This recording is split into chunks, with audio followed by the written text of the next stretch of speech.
time. Oh, hello everyone. I'm your host, and tonight I'm the Spooky Inquisitor instead of Iron Inquisitor.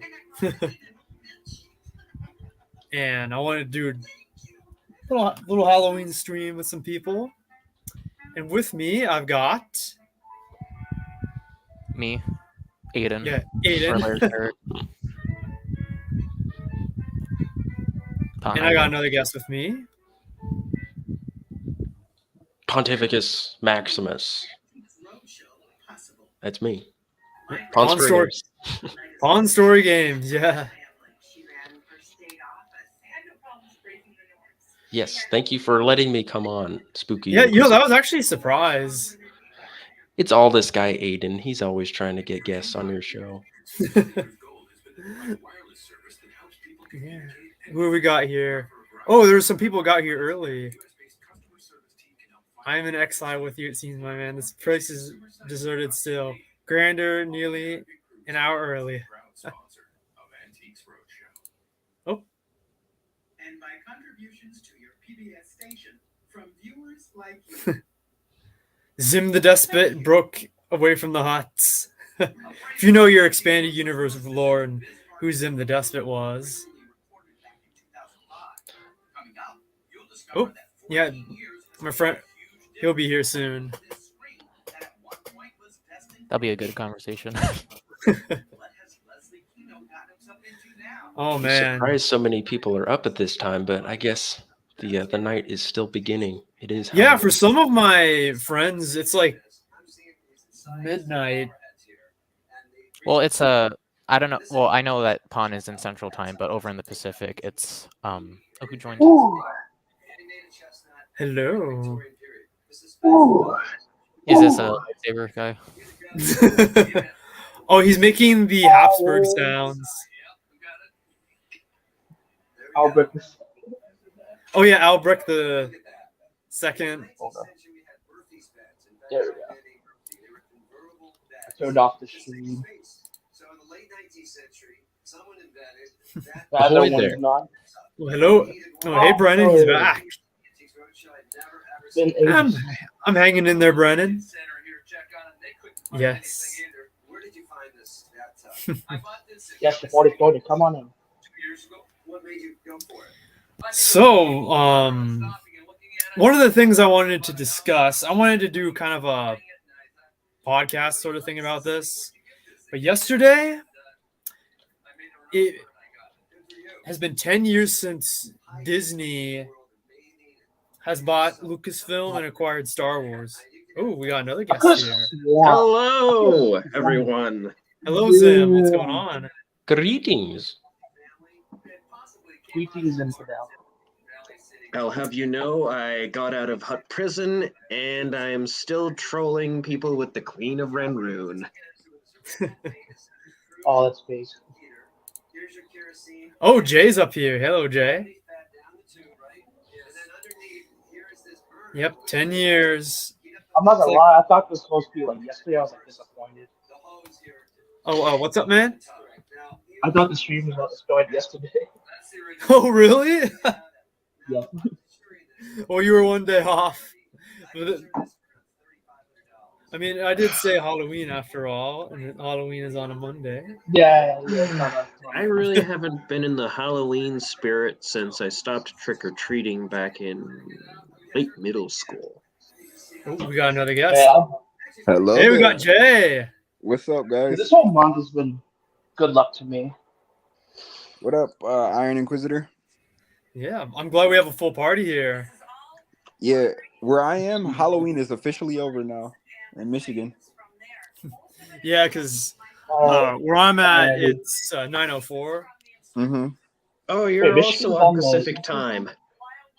Yeah, we Pacific time zone. Yeah, we don't got that over here. I'm living in beautiful, rainy North Idaho. Beautiful North rainy Idaho. Wow. Wait, really? You're from Idaho? Oh, yeah. I'm on the part of Idaho that is on the same time zone as LA and Seattle. Oh, I'm from Spokane. Holy shit. Wait, That's not too far from me. wait. So I we didn't got know you were people from here from. Compton. Wait. Idaho? Yeah. I forgot that Idaho's was a near state. Washington. What? I forgot Idaho was a state. Really? Yeah. Famous Idaho. potatoes? Yeah, famous Potatoes. first- Of course, I'm in the part of Idaho that their main industry is timber. Timber. Hey, You you know, gotta get that wood. that good old Idaho timber. You gotta get that I wood mean, somewhere. there is a Potlatch Delta. There is a Potlatch Delta plywood mill in the town I went to high school with. So, yeah, everyone. If you didn't go to college or trade school, you just ended up working at the mill for after high school. Oh wow. Oh, really? Mm-hmm. Dragon.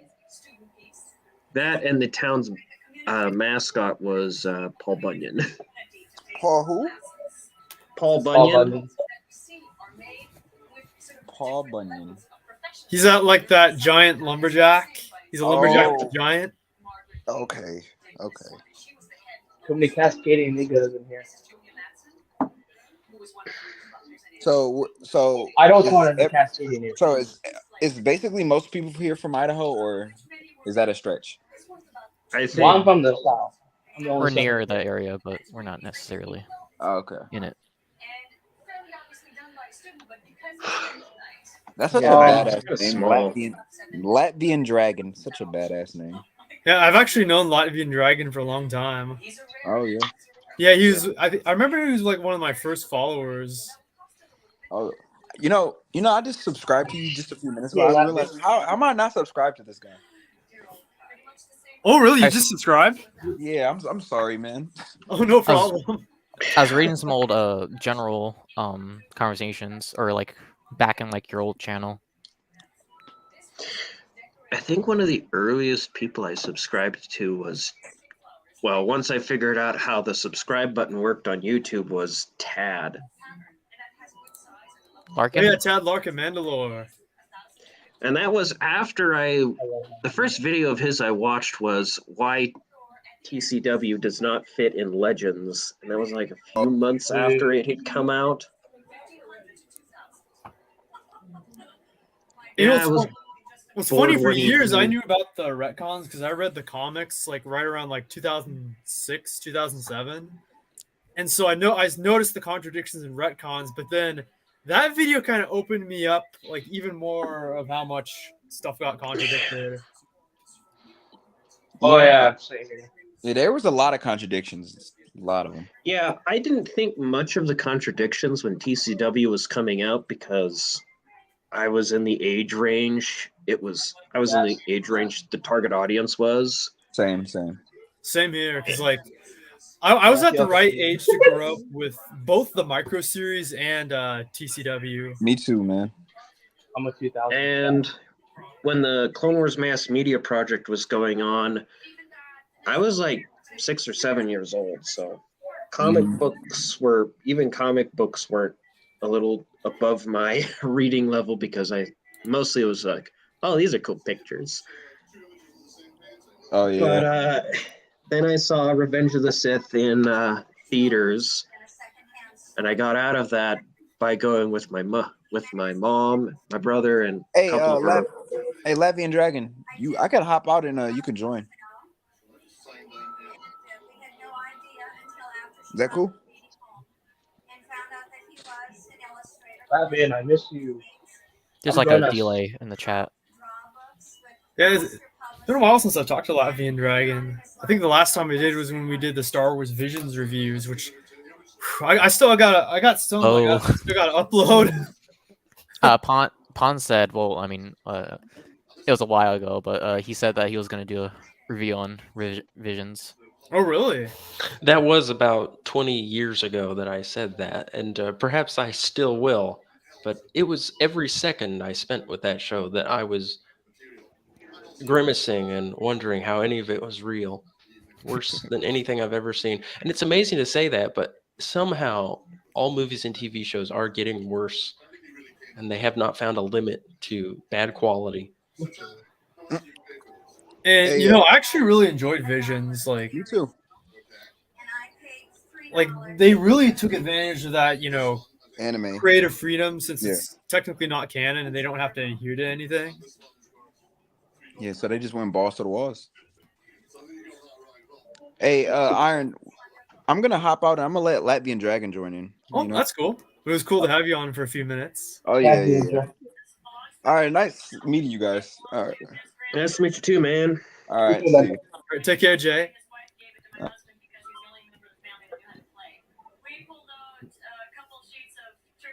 You can hop on Latvian or anyone else who wants to join. We got one free spot. Latvian, come join us. I Yes, miss join you. us. Join us, my Latvian brother. He will join us or die. He will join us or die. I was hoping we would get like Kyle Phantom or Ironic Transhumanist on. Oh, he is on. That's me. I'm the ironic transhumanist. Oh shit! I thought you were a lightsaber guy. Yeah. Oh, Kyle, I'm not he's gonna messaged do me. He told me that he might not be able to make it. That's okay. No, Kyle. So something exciting happened. Well, I thought was pretty exciting. Oh, what happened? There was a new chapter for My Hero Academia. Oh man, I'm so behind on that because I think the last time I watched it was like 2020 because that was around the time. I'm not watching the anime. I'm reading the manga. Oh yeah. I watched the anime and read the manga at the same time. You know, speaking of manga, right before I got on, I was reading the manga for Yu Yu Hakusho. I wasn't aware Yu Yu Hakusho had a manga. Of course, I really don't follow it. I know Siberian Dream does. Oh yeah, he was the one Talks that about it a introduced me lot. to that. Mostly the mangas I'm reading right now are rom-coms.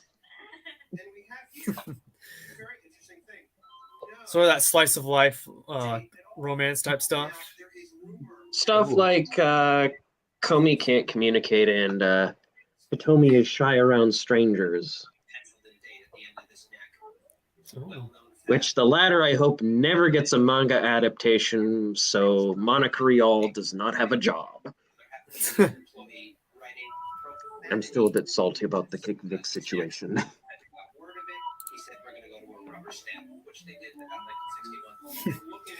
Oh, so you know, those of you who know about, you know, that video I did responding to that awful article, Forcewave finally blocked me on Twitter. That was How long ago did you make that video? I made February. that video like in January last year, and Oh, is it? I thought February.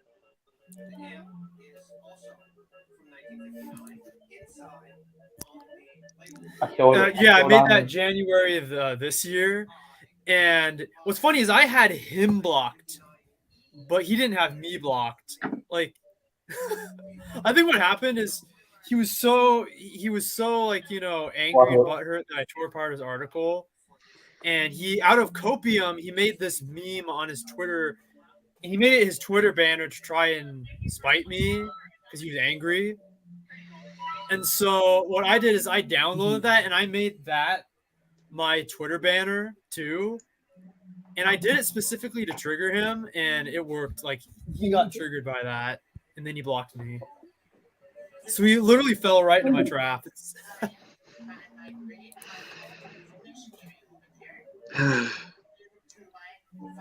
So I've been thinking about something. What have you been thinking about?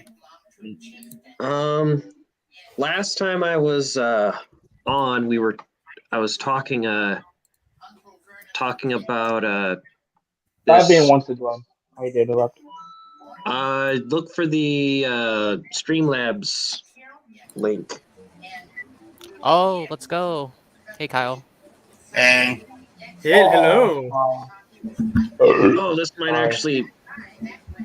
So, thoughts. I was talking about the original alien species, the Uni, which are the uni from Japanese folklore. Folklore. And Got Marcel up here. the the original when they were originally found, they're basically fighting Edo period Japan / Napoleonic warfare, black powder muskets and whatnot. Ah, okay. But eventually, somewhere down the line, they develop, they get introduced to the rest of the galaxy, they get technology, and I'm thinking of having them develop basically mobile suits for Mobile Suit Gundam. So this is a manga, right? Mobile Suit Gundam?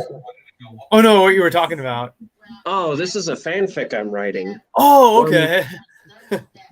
I was confused. One that I recently posted 2 new chapters for. It's called Star Wars Hidden Fortress. Welcome to the club of fanfics, except I don't write freaking Star Wars fanfics. Yeah, I know the negative reception that fanfiction has. And it's actually a substantial amount of money. Well, it's kind of sad because there's some legitimately good writers out there, like my friend. Like Hand of Thrawn 45. Oh yeah, that's another good example too. And my friend Siberian Dream, he's a really, really talented writer. Because he's helping me develop my. He's probably going to help me write my Star Trek Enterprise rewrite.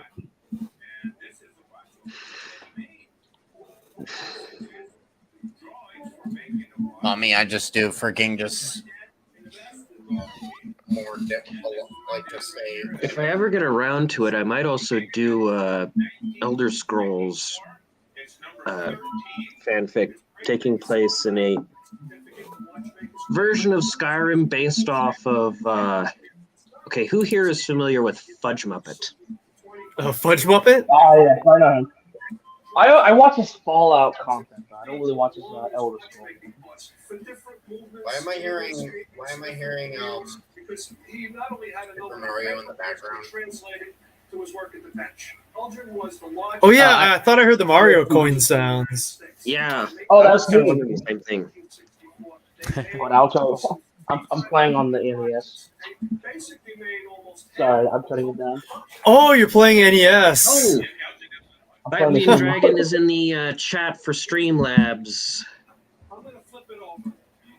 Yeah, but we can only have 6 people at a time. Oh, Ooh. Ouch. Hey, if you want to kick me out, no. Okay. Anyways, where was I with Fudge Muppet? Oh yeah, Fudge Muppet, yeah, his. they made a how they would have done Skyrim, where the timeline between Oblivion and Skyrim would have been 60 years instead of 200. Oh. And rather than banning the worship of Talos, it's the banning of worship of the traditional Nord pantheon. So people like Shore and Mach. And that is what is got the Stormcloaks in ire. I hear a TV in the background. Yeah, unfortunately, my grandma has the TV on, and like I said, I heard that. only have access through internet, through Ethernet, and this is the only place I can get it. Hey, Aiden, Yeah, is that Pawn Story here? yeah, it's Pawn. this is the one and only. Pawn, it's been a long time. It has been a long time. And remind me of your beautiful name, Kyle Phantom. Kyle Phantom. I do remember you. Oh, You don't remember the me? guys that No, I do. B-level bullied off of their Oh, we can get to that. We can get to that. You do remember me or you don't remember me? I want to say I do, but I have to be honest, so I can't say I know for sure. What about Adam? It's been quite a while, but you guys did. I'm sure you some The of you guys very, have to very remember. first State of Star Wars video. Yes, Yeah. it was in 2000. It was recorded in late 2017, and then uploaded on Dark Synovia's channel in like March 2018. Yes, I remember the stuff. That's the So I found out that Odyssey does have a Star Wars EU community. Unfortunately, Snovia's there. Wait, where is it? Odyssey. Honestly, Ah, okay. I wouldn't suspect he would have ever used Odyssey. That's like him using BitChute. Yeah, that's kind Well, of I like surprising. Odyssey more than BitChute because BitChute looks like it's like the bathtub moonshine. Yeah, Odyssey is pretty good Latvian. It's just the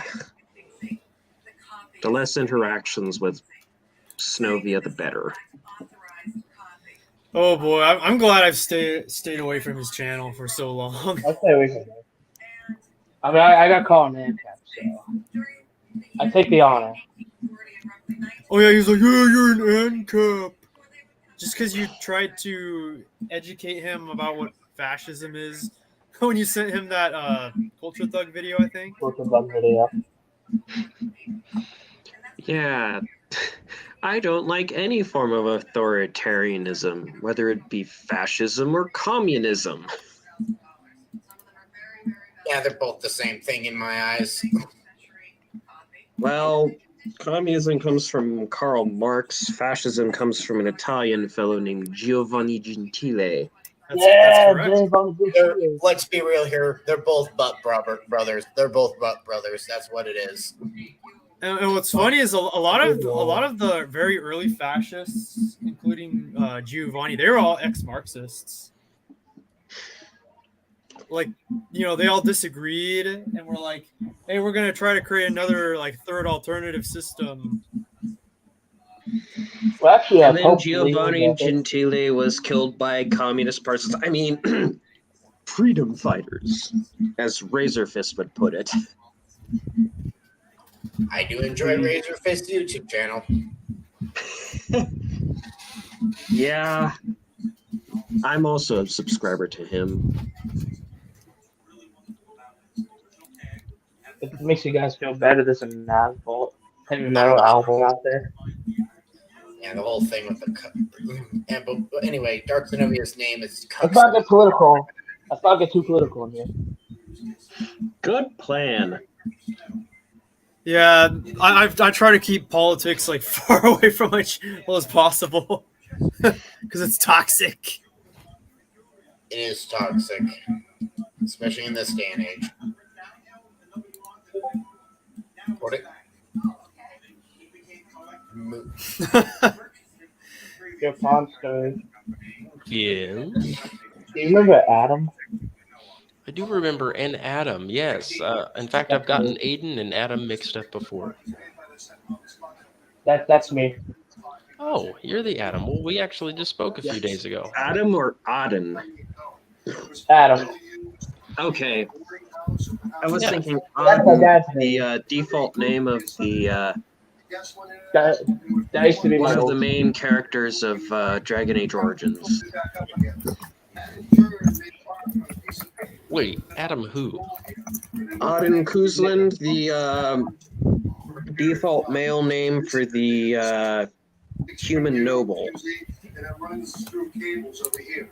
The clock itself is pretty basic. Sometimes use this movement in a lot of clocks. It probably runs for 15 days. And it's really good quality. It's nice that it has this Minneapolis, Minnesota time recorder company. Do you have any idea? So what I was talking about earlier. Oh yeah, the 10th anniversary yesterday.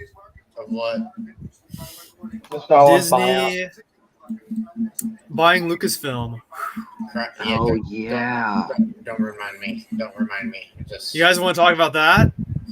Yeah, sure. Let me go back to my EU Raw, under my EU Rock, where I can enjoy the expanded universe in peace. And also, I'm gonna there's a be fridge honest, full of I don't know that snacks much. and a My friend cabinet full Tiber, of liquor. my friend Tiber is probably like, me and him are both probably in the same year, but we're still dreading this day.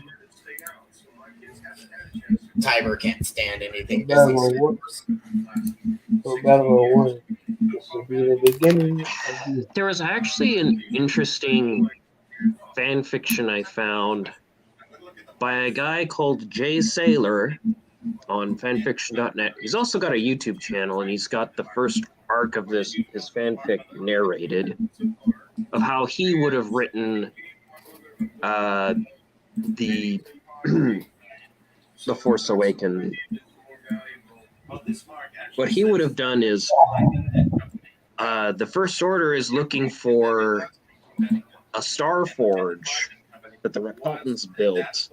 Oh yeah, I've heard this one before somewhere. I honestly would have at least explained where the fucking First Order came from first.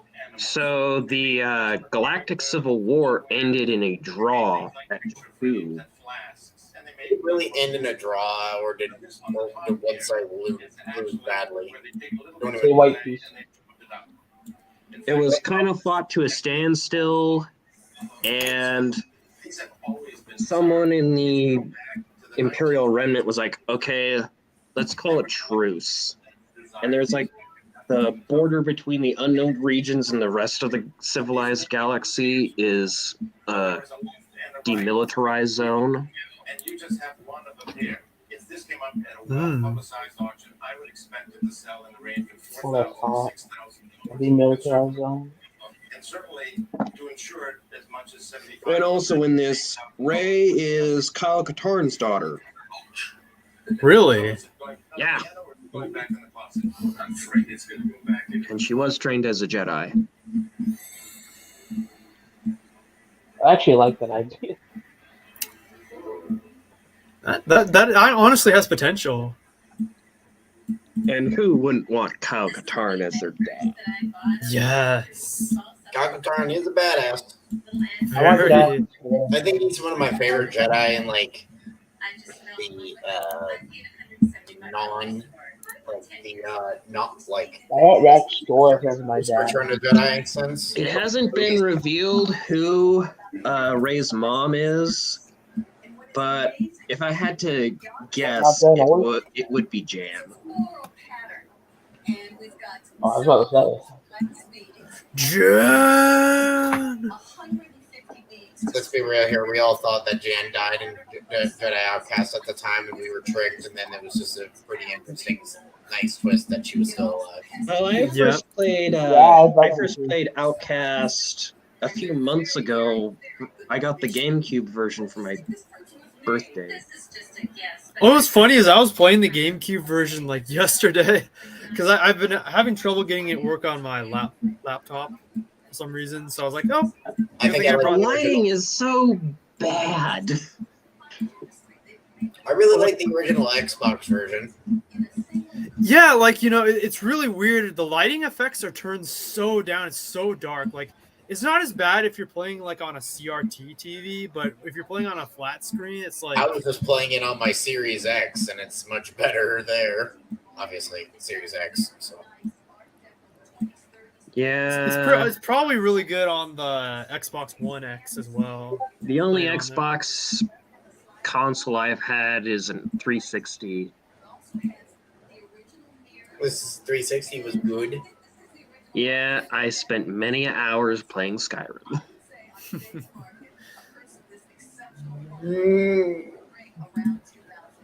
Man, like 10 years ago, I was like, again, like sophomore year of high school. And it was my freshman year of high school. It was like the tail end of my freshman year of high school. Shadows. Oh, someone left. I left in Dragon. He's texting me, yeah. So yeah, like there's so much bad, crazy stuff going on and things going downhill for me. And then now I got another thing to worry about. Disney buying Lucasfilm. And the first thought in my head was, and they also announced, "Oh, we're going to do a sequel trilogy." But I was thinking, what's going to happen to the Thrawn trilogy? Are they going to retcon that, or are they going to acknowledge that and keep continuity? I was so afraid they were going to get rid of the post Return of the Jedi stuff. But it's like, no, they had to get rid of everything Oh yeah. for more creative freedom.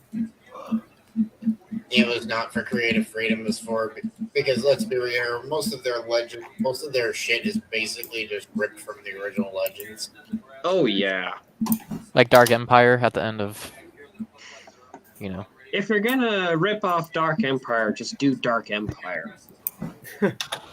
In the words of the Sci-Fi Unchained podcast host.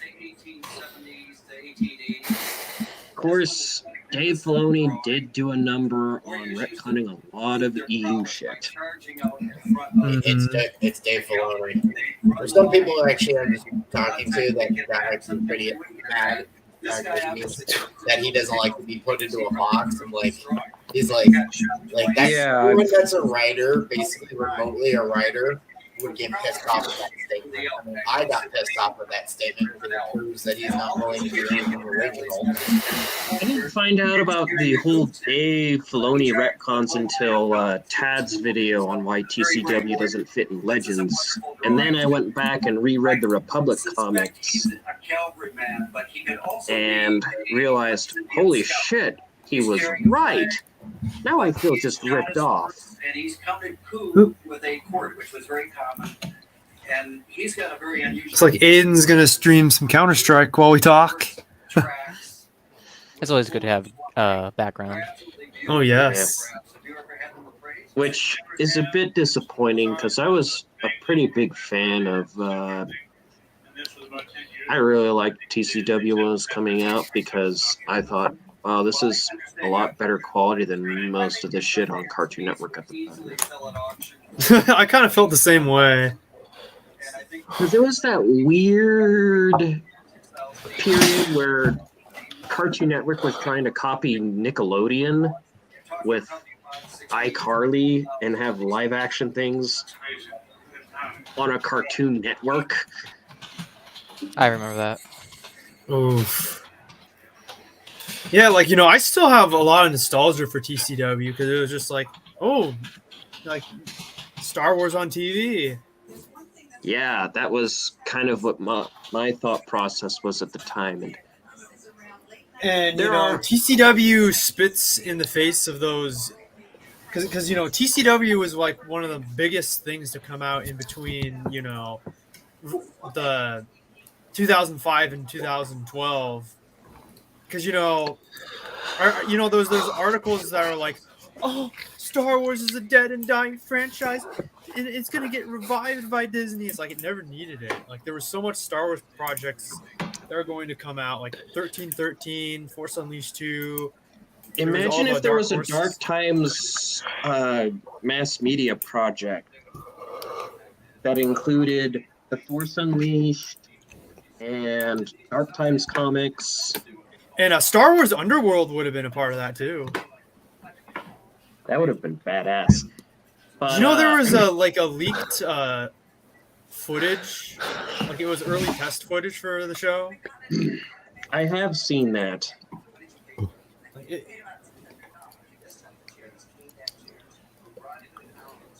Like that was pretty cool. Whoever leaked that, thank you. And you know, even coming up to the decanonization of the expanded universe, like Lucasfilm was already doing a lot of things to like kind of make me angry, and it just felt like they were alienating, you know, their most hardcore fans just to cater to, you know, a small set, which is, you know, the rabid, you know, prequel hating original trilogy fanboys. You know, I didn't really find out that people hated the prequels until about 2000, sometime in the late 2000s, early 2010s. Yeah, It because was- around that time, the prequel hate train was just like exploding to this new height. And we can all thank a certain fat pizza roll loving brainlet. for why the. Yup, exactly, Darth Prime. RLM. You can blame those awful Plinkett reviews for the mess the Star Wars fandom is in and the franchise.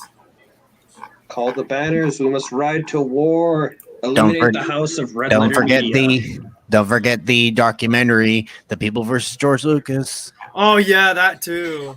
One that even Mark Hamill himself said was absurd. Or another documentary called How Star Wars Was Saved in the Edit by Rocket Jump Film School, or whatever that. Oh shit yeah. Oh, this never mind. But if in my fan fiction writing, if I were to, there is a small amount of respect I have for TCW, enough so that I might have a reference to it, like Ahsoka being the Padawan of Plo Koon before Plo Koon took over the training of Boltar Swan after Micah Giet was killed during the Inkori Uprising. Oh yeah, that was in Jedi Council Acts of War, right? Yeah.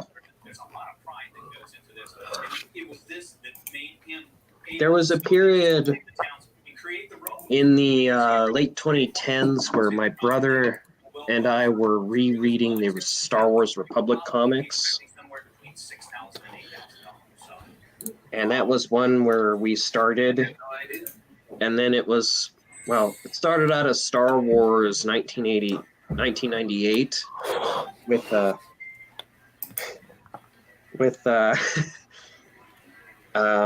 Kiadi Mundi. Oh yeah, Prelude to Rebellion was the 6-issue thing you're thinking of. Yeah, and everyone memes the Kiadi Mundi line, what about the droid attack on the Wookiees? I think the line of his, tell me more about these pod races, should be more memed.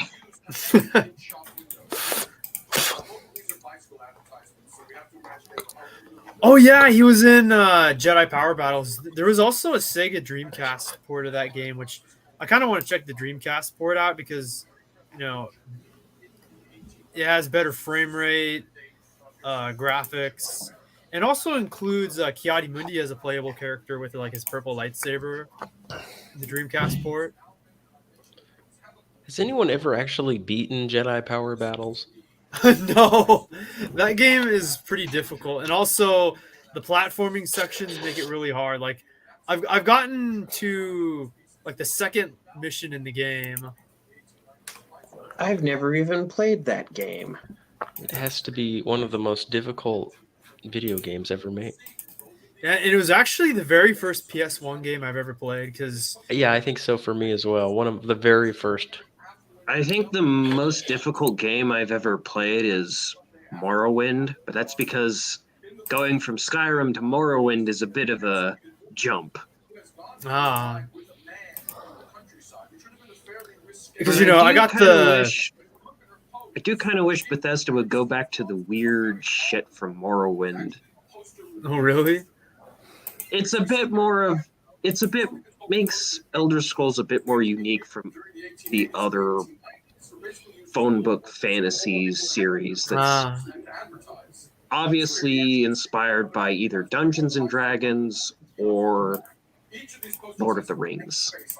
Yeah, I was about to you're probably going to say Lord of the Rings. Oh, so what was I going to say? Because, yeah, because, you know, my first PlayStation console was the PS2, and, of course, the PS2 is backwards compatible with PS1 games, and my dad bought, like, a random Star Wars game off of eBay, and it was Jedi Power Battles. And for, like, years, that was the only PS1 game until I started, you know, collecting a few games. Oh, the first video game console we had was the GameCube. The Cube. The Cube that plays. And the first Star Wars game on that was Rogue Squadron 3. Rogue Squadron 2 is actually a launch title on that console. It was, and Rogue Squadron 3 had the campaign of that game as a multiplayer. Yeah, that's so crazy that they, technically fit 2 games in there. It's kind of mind-blowing. Yeah, I remember trying to play that as a 6-year-old and being very confused.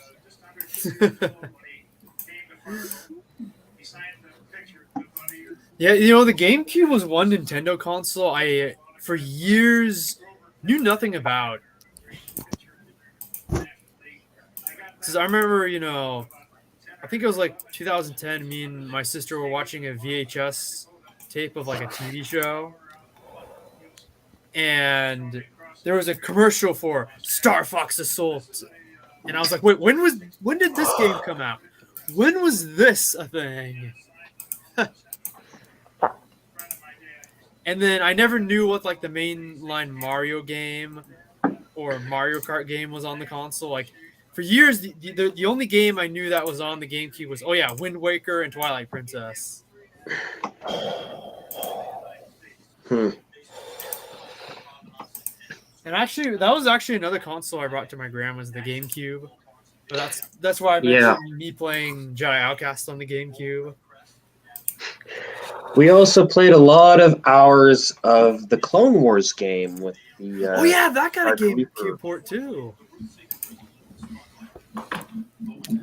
That's how I first found out about Ulic Keldroma, and then once I had a bit more access to the internet, I looked him up on Wikipedia, and that's what this guy did. And since then, I have read the Tales of the Jedi. Hey, Aaron, I'm gonna bail for right now. I'll probably be on later this week, all right? All right, man. Take care, Kyle. I'll be right back. You guys wait here. Okay, time for me. Oh, fuck. Oh, what's up, Latvian? Oh, hello. I thought I wouldn't join. Okay. So, did you just listen the whole time? Yeah, I was listening. I have things to say.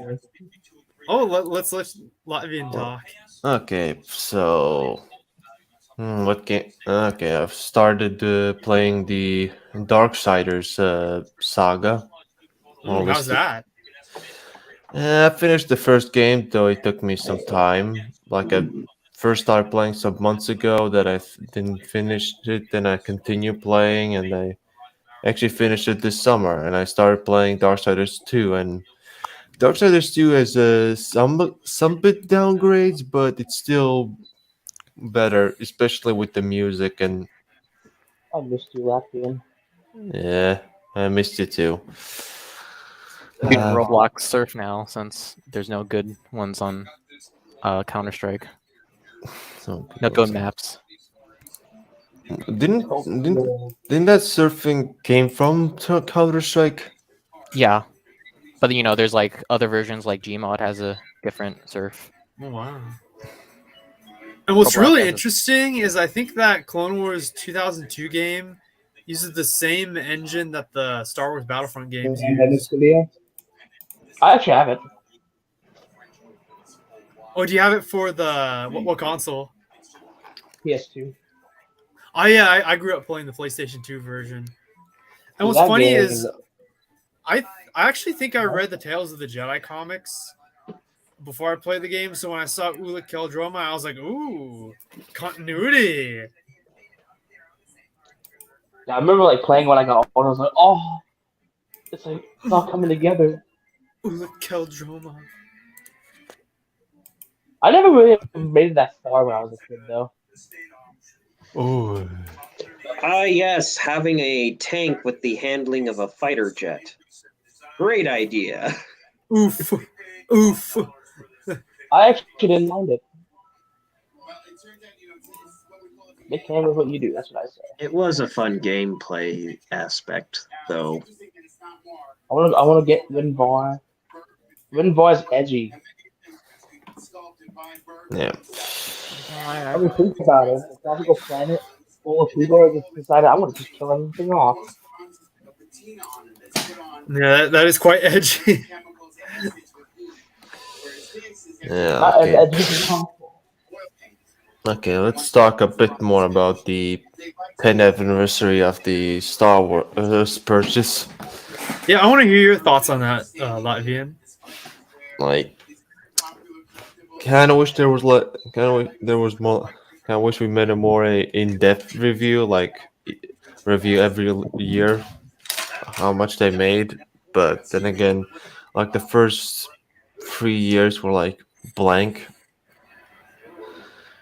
The only thing they kind of did was like finished off the 6th season of TCW and maybe made one. Okay, when was the last Legends book? That it was released in 2014. Yeah, 2014 March. 2 years after. Honor Among Thieves. There we go. That's what I'm thinking. Yeah, like it ended with the Dawn of the Jedi book, which is kind of ironic that they ended with the beginning. I have that book, but I never got around to reading it. Well, Dark Snovia said it's kind of bad. So, but then again, what does he know? well, then again, this was made before he went completely insane. Okay. I mean, I remember I started reading it. I got like a third of the way through, but I never finished. I did reread the comic book passage, like the excerpts from the Dark Horse comics that were in the middle of the novel. I also read. Started reading the Dawn of the Jedi comic trilogy, but I stopped, and thanks to Comixology's stupid ass update, I can no longer read it properly. Oh no! I use Read Comic Online. Yeah, that's pirating. Yeah, it's like I get like the first two volumes of the Transformers IDW collection. I stopped and now reading it pirately, and then I realized like how they put the comics together was kind of stupid. So I'm gonna start reading it normally, but then again I'm gonna stop reading after phase 1 because phase 2 gets way too stupid. Oh yeah, I know about them, Obsidian Monolith. Their Twitter page actually followed me like a few weeks ago. So yeah, like within the early days, like even going up before the decanonization, they already did like so much stuff that just disappointed me. Like, ooh, we're gonna get rid of and discontinue LucasArts. I remember their excuses. Oh, they're not profitable. I'm like, make them profitable. Let them release those games and make money. Exactly. Cowards. Because like, don't run them into the ground, you jackasses. Because like 1313 was like 97% finished.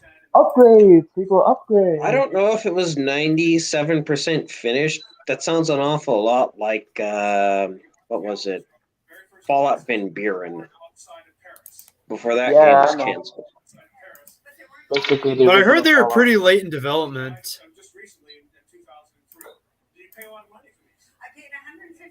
Well, I mean, the developers were actually running out of money. That's why it didn't get made. Yeah, and then they also, and then after that, they canceled TCW. Yeah. I can't believe it's like 10 years ago now. So crazy. It feels so odd and bizarre. You know what would have been a nice touch for Battlefront 3? Instead of taking place during the Clone Wars and the Galactic Civil War, it took place during the Yuuzhan Vong War. Yes! I think that might have helped with the New Jedi Order era's marketing. No, but you should introduced the They don't have the casual phone. video gamer audience to the Yuzhan Vong. But they don't have the force. They're completely alien. They don't need the they really are like a interesting species. Now I always loved the Vong. You know, whenever I found out people hated them, I was like, they're cool. They're unique. I don't. Up until we got the Essential Atlas, the Vong freaked me out. It was like it fills me with dread. Now the Vong do pretty much feel very Lovecraftian. Yeah, it's just like they're using organics as weapons. Yeah, it's weird. Like they have these amphistaffs. They're like literally like living like snakes. They can command to like go straight, and they can use it as like a whip too. How many people here are familiar with the series Ruby? Ruby, All I know is that my salty boy Force Wave is a huge fanboy of that series. I'm kind of like watched the first volume and then stopped. It was I kind of liked it, but it's maybe like the entire every background character was fucking black. Was a shadow figure. Was kind of weird. But then again, they were kind of operating on a budget. Anywho, for a bit back when I was a fan of Ruby before all of the rabid shippers ran, I got tired of listening to seeing all the rabid shippers shenanigans and like, all right, fuck this. I'm no longer being a part of this. Yeah, I'm going to the Okay, I'm going to the bathroom. Zoom, you can continue. All right. I was contemplating doing a Star Wars Ruby crossover, and most Star Wars Ruby crossovers center around the, it's a Jedi from surviving Order 66. And I thought of doing it where it was a survivor of Darth Krayt's Jedi Purge. Oh. And the Jedi Padawan who would have landed there when they were 7. It's 10 years later. They're 17. And they're being taught by an older Jedi fellow. And they also live with a couple Yuzhan Vong, a few Yuzhan Vong warriors and a Shaper. And for those of you who don't know Ruby, there is a group in Ruby called the White Fang, which are the stand-in for anti-racist, quote-unquote, anti-racist activists. Really? They operate, there's a group of people in Ruby called the Faunus, which are basically just people with, like, dog or cat ears. Animalistic traits. And they're discriminated against because, animals, blah, blah, blah. It's just like, that's kind of dumb. Anywho, the White Fang Indeed he did. Standing up for faunus rights very heavily to the point where they're, committing crime in the name of combating racism.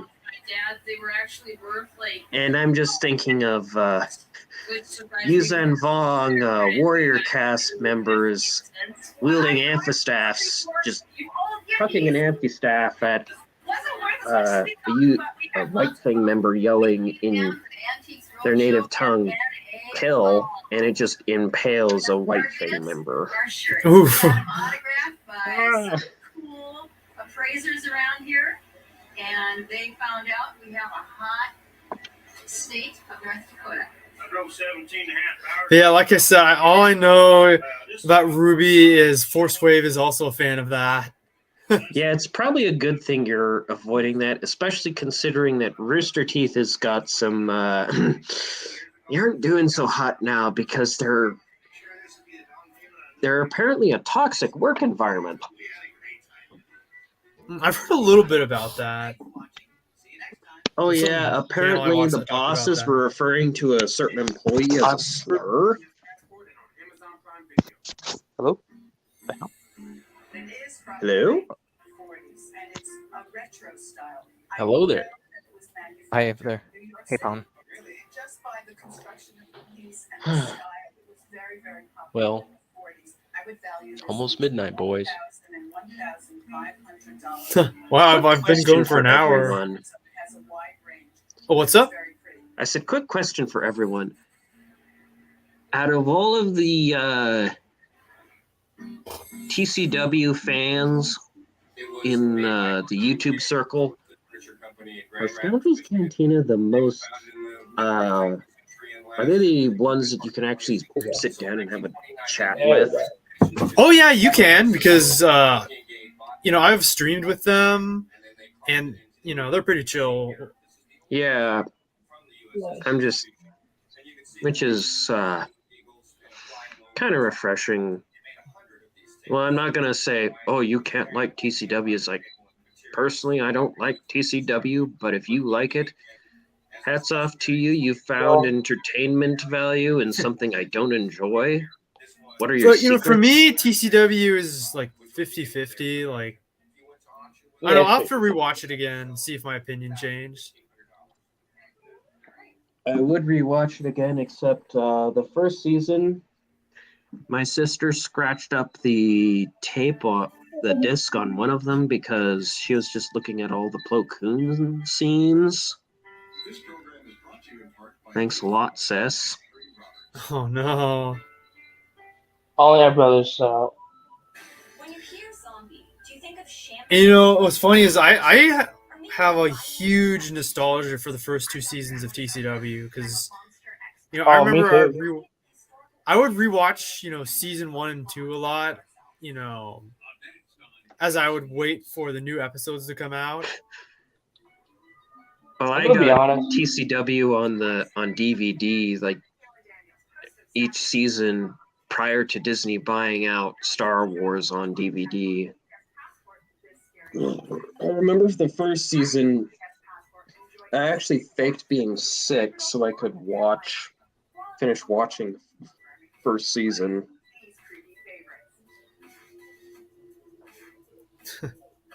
Oh, that's beautiful. I'm gonna be honest. I prefer the earlier TCW seasons than the later. Mm-hmm. For one reason, all of my favorite episodes are in the first few seasons. I like the first. Rookies was one of my favorite. Landing at Point Rain because of the scale of it. Oh, anything that focused on the clones was really good. Although I do like the episode where it was Ventress trying to be a bounty hunter with Boba Fett, Dengar, and Bosk. Then they had some big British. She was committed to her people and the world. Even if it completely took a dump on Legends continuity, the bounty hunter stuff was interesting. I also remember really liking the episode where Obi-Wan had to go undercover and disguise himself as the bounty hunter. Oh, those were awesome. That was pretty good. But there was one thing I want to say about the latest season and why I actually don't like it. You know how people say the latest season is way more darker and shit? It's not darker in the good sense, but darker in the edgy sense. Now, edgy in Cade Skywalker edgy, or edgy in stupid edgy? Yeah, stupid edgy. So basically, Stargate Universe edgy. Then, we're just gonna do evil shit just to be evil, look, we're darker than the last 2 seasons. We're not a kids show.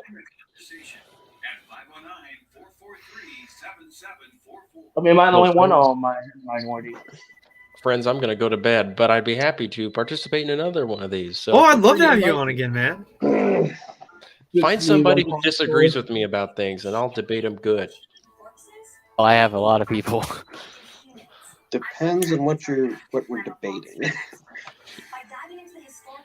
I think one of the things that just kind of annoys me about, the hardcore TCW fans is when they like make such a huge big deal about George Lucas's involvement in it and act like it's the most special thing ever that happened to the franchise. It's like the second coming of Christ to them. But it's like, yeah, he most certainly was involved. Like, there's no denying that. Like, if you look at the behind the scenes But stuff. his involvement. But it's like but they also downplay his like involvement in the expanded universe at the same time. I guess another person that would be a tolerable TCW fan would be Sombraptor. And he tries to headcanon in certain aspects of TCW, which I can respect. I mean, Bo-Katan as being one of the unnamed Koival Dar would work, in my opinion. Yeah, and with my TCW retcon fix, I have it so that TCW Mandalore is like a different planet that like is in Mandalorian space that broke away, and they claim to be the real Mandalore, while the EU Mandalore is also there too. So TCW isn't Compnor propaganda in your headcanon? Yeah, it's a mix of the Compnor retcon and like it being S-canon within Legends. So like a lot of it happened, but not exactly in the way the show depicted it.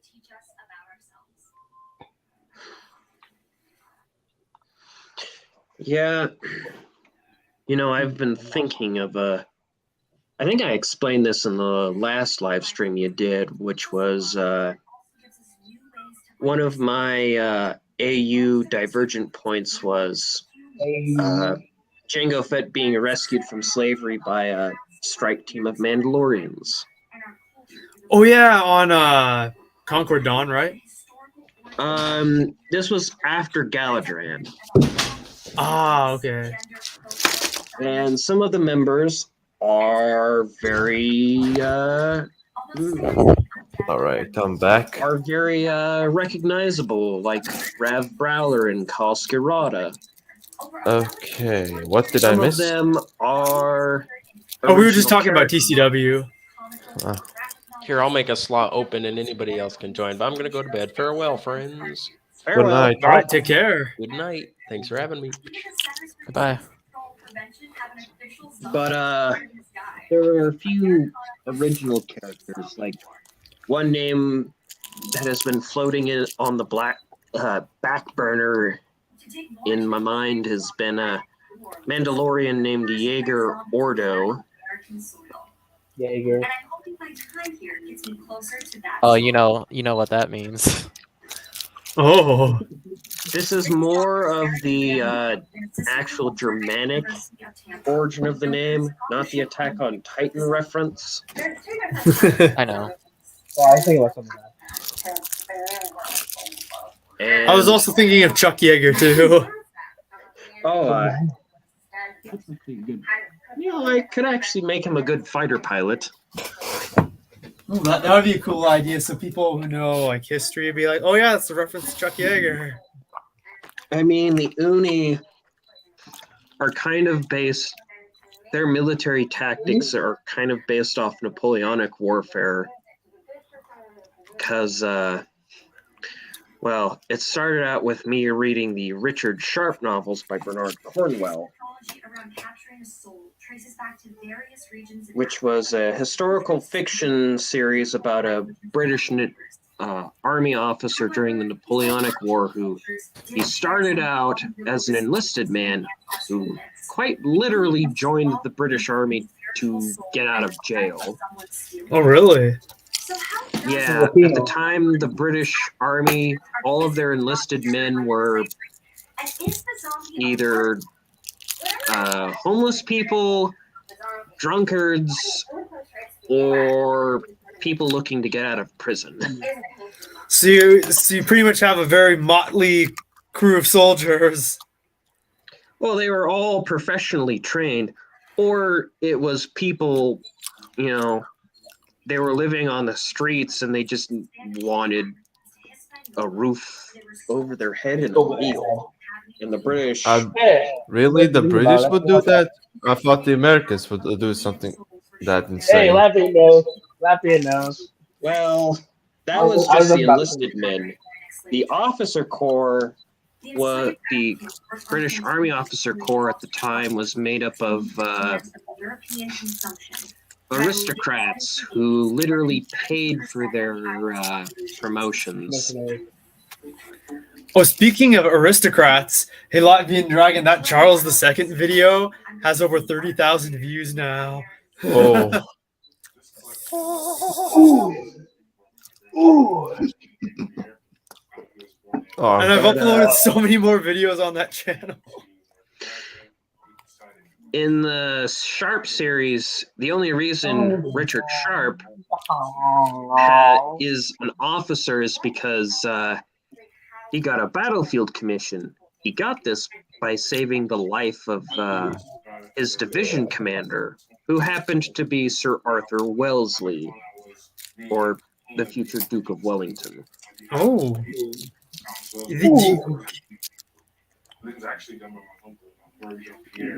And it goes from there.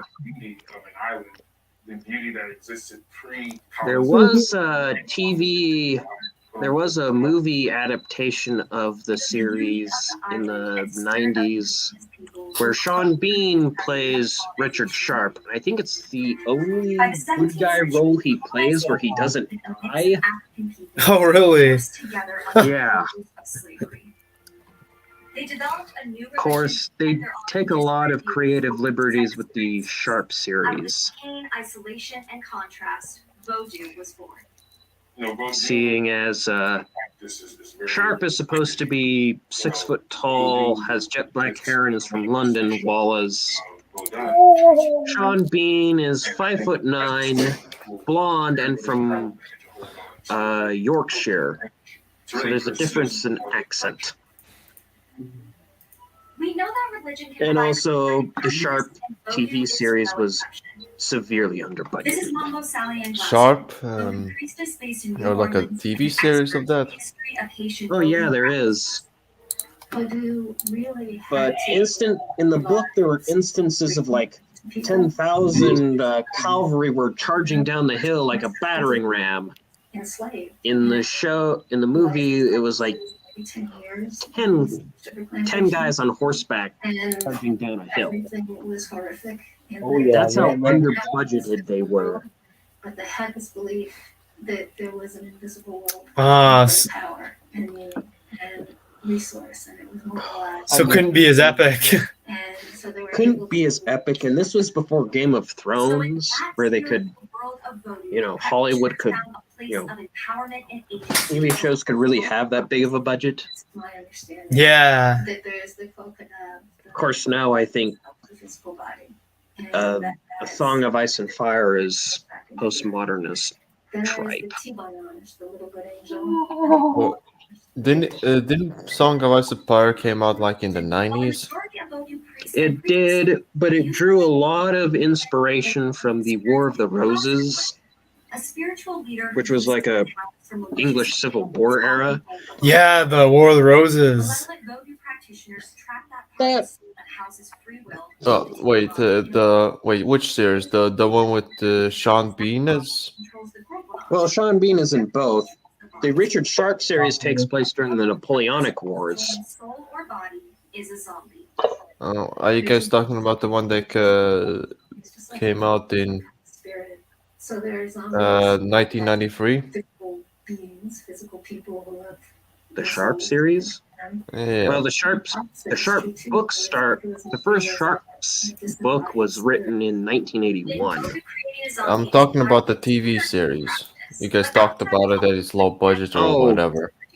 The Sharp TV movie series started coming out in the 90s. That zombies could be created using local poisons. Davis's claim was that administering a poison caused people to enter a coma. Sorry, I'm listening to the background noise of zombie creation. Oh yeah, they're. I'm playing the Super That's Mario. on PBS. Yeah. You know, about 10 years ago, back when people were thinking the world was going to end in 2012. Oh yeah, dude, I'm not lying. I was wrong. Believe it or not. Oh, it's been 10 years since 2012. Well, it did end kinda metaphorically thinking- for me, because nothing has I ever was- gone right for me ever since 2012. I was also thinking of at the time, like, you know, if society collapsed and there's a zombie apocalypse, I'm just gonna, because the year prior, my Boy Scout troop went on a trip to Alaska. Someone's gonna go awry in the story. Nothing really went awry. It was what really sparked this was our scoutmaster asked, like, okay, guys, what's something you want to do? We want to go fishing. And it's like, okay, I guess we're going to go to Alaska. We're going to do some fundraising activities to fund the trip. And I joined that particular troop in the kind of in the fundraising stage, and we went to Alaska, and it was pretty cool. It was during the summer, and it is true that the sun never sets in Alaska during the summer, but it made up for it by raining a shit ton. Oh yeah. And then there's periods where it gets like it's dark a lot. Well, that's during the winter. We weren't there in the winter. I don't know. But I wouldn't want to thinking be at there in the time, it's winter like, with it you know, dark all the time. At the time of the whole scare for 2012, I was thinking, you know, I might just hike up to Alaska and just live there. There's very few people. There's a whole bunch of trees that I could probably make a survivalist shelter out of. That's something we should do. Then it happens like, wow, I feel like I've been raw, like I've been ripped off. As a result, in 1685, Code Law, also known as Black Law, forbade any religion Black Law. and banned meetings among I thought I was the only one listening to it. Yeah, I just wish the TV was not on right now because. I want TV. That game. Is that Roblox on TV? Yeah, Yeah, it appears to be Roblox. I mean, hey, Roblox is pretty basic. The only MMO I have played is SWTOR. Yep, I knew that was it. Oh yeah, I And played I guess War Thunder SWTOR counts. and Star Trek Online. Guys, I'm I gonna guess say the only two- others MMO I've played besides SWTOR is War Thunder. Yeah. And I got War pretty Thunder. tired of that. Wait, War Thunder is MMO? Well, it's it's an online arena. Oh yeah. We're not being shown our humanity, and so we had to really find different channels of spirit, channels of beauty, to really find it. I think, taking it now, several hundred Similar years in the later, sense of and thinking about TF2. how the beauty TF2 is awesome. I never played TF2, but I have seen the memes and they are pretty funny. I have played TF2, though I prefer TF2 Classic. It's way better than this. Or the Royal Arms Museum curator reviewing video game weapons. He goes to TF2 and it's Jarrite. And him responding, that looks an awful lot like a jar of piss. Jar of piss. Well, it's a somewhat slightly posh British fellow. Belief in zombies was so ingrained in The guy's name is Jonathan Ferguson, written into law in Haiti. And many people, I guess. Wait, are they talking about zombies on the TV? Yeah, they're talking about They are. I remember being somewhat obsessed with zombies as a teenager, as an early teenager. This was after I saw the movie Zombieland, pirated. To be honest, I'm always was a fan of zombies. I don't know. I just like. It's like the only horror genre that actually can stomach watching. Hoping to find a safe harbor for their lifestyle. Yeah, I'm not a big fan of horror movies because like my favorite zombie series is yeah. I'll go ahead. My thoughts on horror movies are everyone in horror movies are so dumb. They like make the stupidest decisions that get them killed. Yeah, they always do. Either horror is a dumb comedy or a pretentious ass fest, like many A24 films. They try to be They try to be self-aware. I think it doesn't feel like it. Horror comedy film out there is Young Frankenstein. That's because it's Mel Brooks. Speak our own language. Mel Brooks is pretty funny. Oh yeah. Right? The other thing is, we were one of Blazing Saddles. I would recommend watching. that drum is absolutely. And of course, he also made the classic Spaceballs. Oh no, yeah. I like to call him balls. Okay. One of my favorite zombie series is Z Nation because it's so batshit insane. You gotta love it. Like the first 4 seasons are good, but the 5th season is kind of meh, mainly because they introduced Wasn't Z Nation filmed in Spokane? Yeah, it was. In fact, there's some people I know that were in it. Spokane? Yeah. My friend almost got to be in the series as like an extra, but that didn't happen.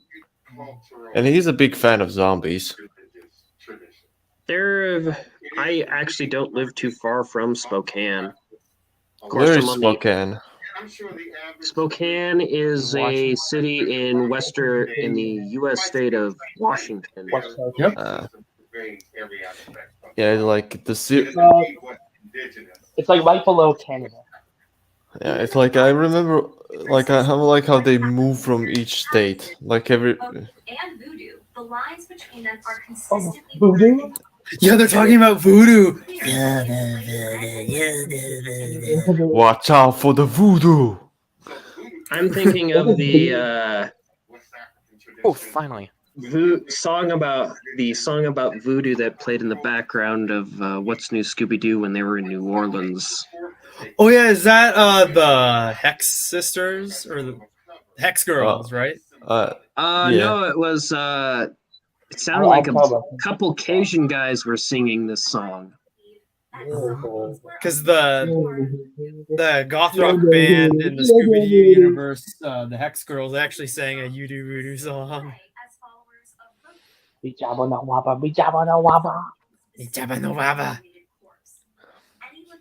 referencing a video I made using his audio with Dr. Facilier. They want a manga. Oh my. They want a manga. I Eyebrows go up and down suggestively. Also, I like. Also, I kind of despise how aliens in Disney Star Wars are. They all just sound. They either don't look like they're from Star Wars, or they sound like or they don't sound like aliens.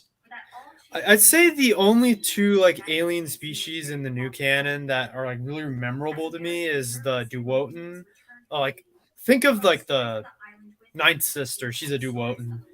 And then there's that one alien species I don't remember the name of, like Prof from Fallen Oh Order. yeah, that's actually memorable because it has memorable characters. Like those are two aliens I really like, actually. Okay, about the Night Sisters in TCW. Who is Dark Synovia? Or Someone how is you he? shouldn't look into Attack of the Menace. Oh, I know this guy. He's a follower of Dark Synovia. We don't talk with Dark Synovia anymore. There's a long history, but I'm sure you know about it. Attack of the Menace. If you remember that Kind of a podcast we did. jerk. Because he helped me when I didn't like. Yeah. Yeah. Yeah, his last Jedi hats rants off are to actually kind you of for seeing hilarious. something good in someone that's.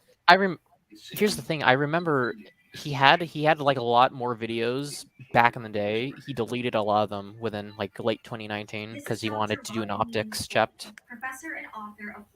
Because he said he wanted to, his words, he wanted to appeal to Disney Star Wars fans more, so he deleted a lot of his older videos.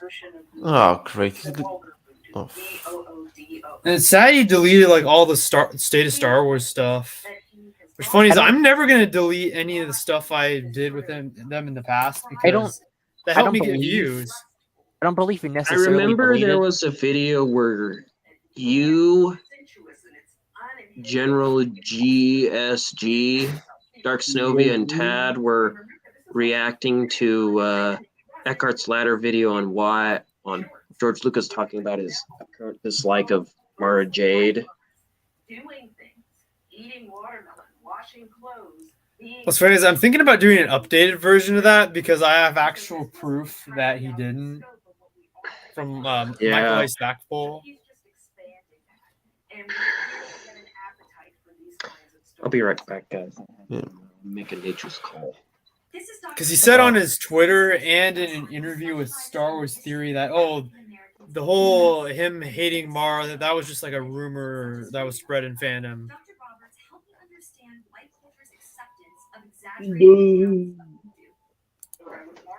I met Michael Stockport at Comic-Con. Nice to Costco. Yeah, like if you compare like Dark Synovia's oldest video, he was actually kind of skinny and fit, and now he's just kind of. Which video? Like, if you go to one of Dark Synovia's oldest videos, he was at some like anime convention. This is like a video from like either like 2011. I know. He was so skinny and more fit looking, and then over the years he's gotten a lot heavier. I never got to see that.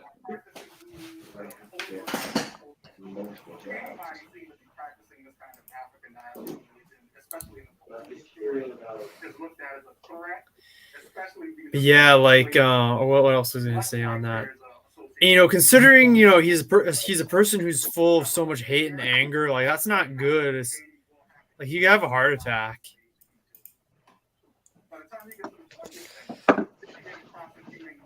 I want to make a fanfic. I'm making writing a fanfic, at least multiple. One is like a rewrite of the worst TMNT series, Ninja Turtles: The Next Mutation. Oh wow! It's like the series acts way too stupid. And maybe he was put on a breadline, he would lose weight. On the breadline. Maybe actually was in a communist country, maybe he would have lost weight. Alright, I'm back. The best way to lose weight is just do a lot of physically exerting activities. I mean, I don't go to the gym, but my day job as a farmhand has me doing a lot of physical labor. Yeah, I also do a lot of physical labor in the summer. And I do walk a lot, so... You're not from the US, are you? I'm from Latvia. It's in the name.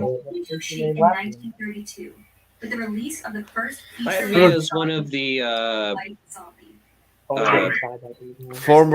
former communist countries. Okay, the Baltics. It's You were in kind of like Estonia. It's near It's in the Ukraine. Baltic Sea area. Oh man, I wonder how he would maybe understand why Doc Nova really despised me. I thought maybe because I was way too annoying on those 2 attempts at the State of Star Wars, and maybe that was the reason why I got banned from that server. But like maybe because I'm from the country that got fucked over by communists, maybe his world was just shattered. Yeah, Well, there's a guy in. There was a guy who used to buy hay from my dad, who immigrated from Hungary. It was either Romania or Hungary in the 70s. To get away from the Soviet Union. I've actually have family members who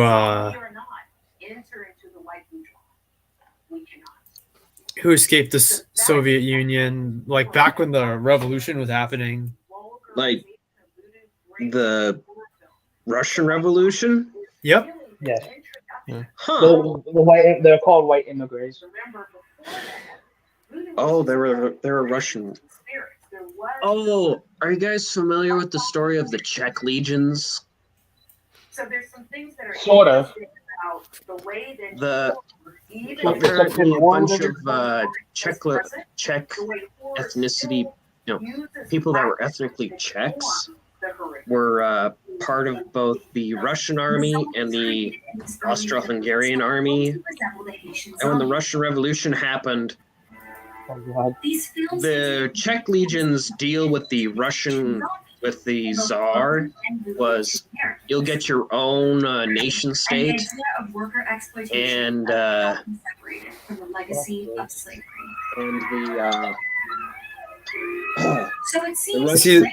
Soviets didn't honor that deal, so they're like, you know what, screw it, we're gonna try and get away from the Soviets.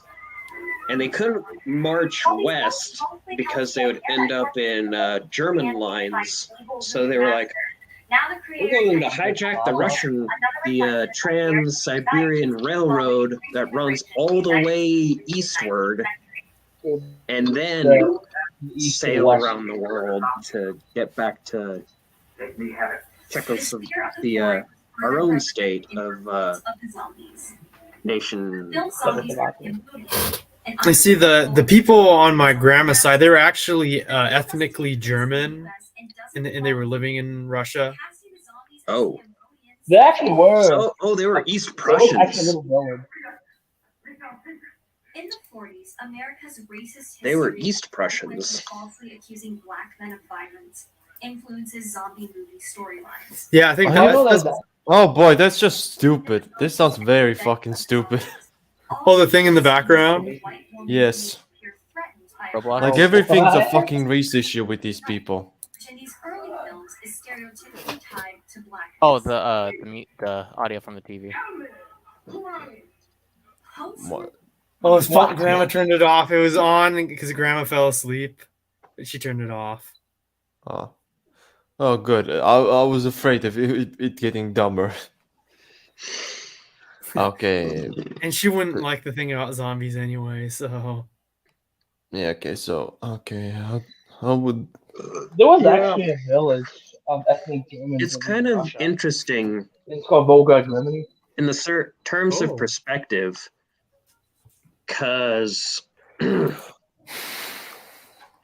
both sides of my grandparents on both sides, they grew up during the Great Depression. Well, 3/4 of them grew up during the Great Depression. My dad's side. My maternal grandmother was born in 43. Okay, what is maternal? Oh yeah, is same here. Maternal is mom's side. Paternal is dad's side. Oh. Paternal is mom. And Yeah. maternal is mom. Hello. That's where the word patriarchy and matriarchy comes from. Yeah, I don't know really if Latvia has like a term for that. Maybe it has, but I don't know. But Mommy. my dad's dad, his family, they lived pretty comfortably during the Great Depression because my great grandfather worked his butt off during the Depression, made a living off of a 10-acre, pretty much just a 10-acre vegetable garden. Wait, your grandpa was in Great Depression? Well, my grandfather on my dad's side was a young child during the Great Depression. Well, my great grandfather, his dad, my great grandfather, made a living off of basically a 10-acre vegetable garden, and was kind of pretty much worked himself to an early grave during that time, because in the 1910s he caught scarlet fever, which was a pretty debilitating disease at the time. Oh yeah. And it got him out of military service during World War One. My dad's mother grew up in Chicago, and they did not have as good of a time as my grandfather did. Well, my paternal family came from Germany right before World War One kicked off. Oh wow. Oh, to answer your question, Attack Yeah, they knew. Dark Synovia has mentioned, I think before 2015, he did date a girl, but I don't think he is right now. I was dating a girl last year. Of course,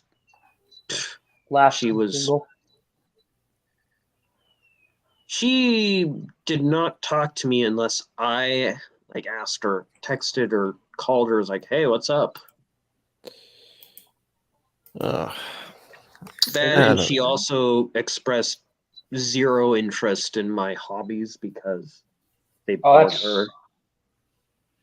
Oh, that's toxic relationships right there. It was more of the lack of communication that really sealed the deal for me. Yeah, I mean, it was okay in the first few months we were dating, and then after that, it was just like she just stopped talking to me. That she was really grumpy. Oh.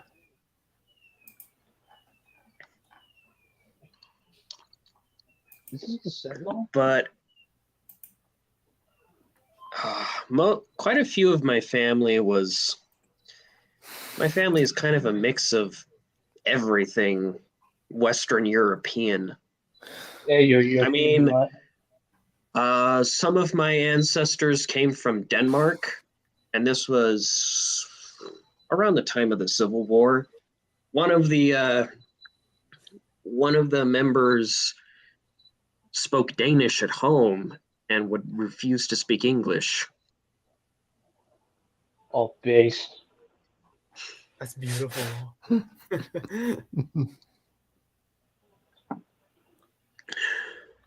So I guess I got Viking heritage. That's where the Jews. The Danes were known to go a Viking. Anglo. What was that? I said Anglo. There's Anglo too. As in the Anglo-Saxons? That's what part of the Anglo-Saxons came from. Well, they were raiding the Anglo-Saxons. Yeah. The Angles, the Saxons. Oh no, like stuff like that. Yeah, Angles, Jutes, Saxons, and Frisians. Yeah, because they invaded as the Western Roman Empire was falling apart. They took over Roman Brittany, Britain, not Britain. They didn't take over the entirety of Roman Brittany. The entire Romanic structure of Brittany fell apart, then settlers from the Angles, the Saxons, and the Jutes, which were Germanic settlers, came in, beat the Romano-Britons into Wales, and then settled and created kingdoms, 7 of them, which were the basis of the 7 kingdoms in A Song of Ice and Fire. Let's see, there was Northumbria, Mercia, East Anglia, Wessex, Essex, and Kent. Yep. Kent. Wait, that was only 6. I think there's another Oh one. yeah, my boy. Cornwall. That was the 7th one. Cornwall.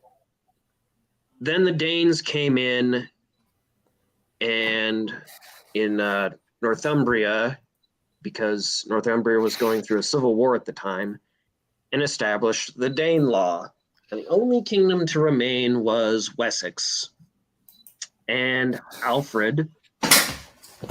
There's also a York, I believe.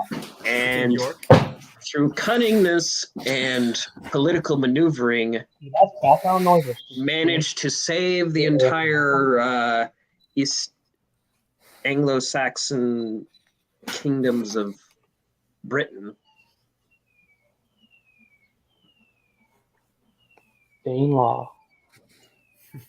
And then eventually the Normans came over and took over. Damn Frenches. Damn Frenchies. They ruined the English language. Well, who are in the English language? I like the English language as it is, mainly because I'm a native English speaker. Well, the reason I don't care about English is because most of its native vocabulary was just replaced by Latin, Greek, and French words.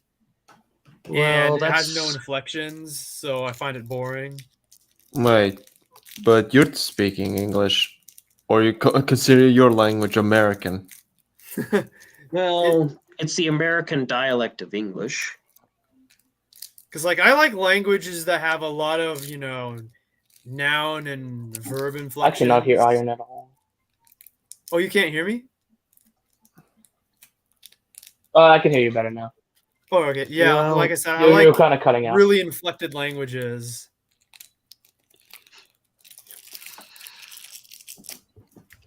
I remember in elementary school, because I go to school on a Native American reservation, the Coeur d'Alene Reservation to be exact. And they tried teaching it because in elementary school, it's like, oh, we'll start counting off from Spanish. And my classroom was like, no, we're going to start counting off from like counting 1, 2, 3s in Coeur d'Alene, which I don't remember any of the words from Coeur d'Alene, which for the Coeur d'Alene tribal members is probably a bit sad because their culture isn't preserved. Yeah, you know, I actually do have some native ancestry. Yeah, from my grandpa. Remember the Suyaminsko languages? I think the closest to having Native American heritage, I think some of my ancestors are Sami, which are the indigenous people. Yeah, the reindeer herders in northern, like very, very northern Scandinavia in Finland.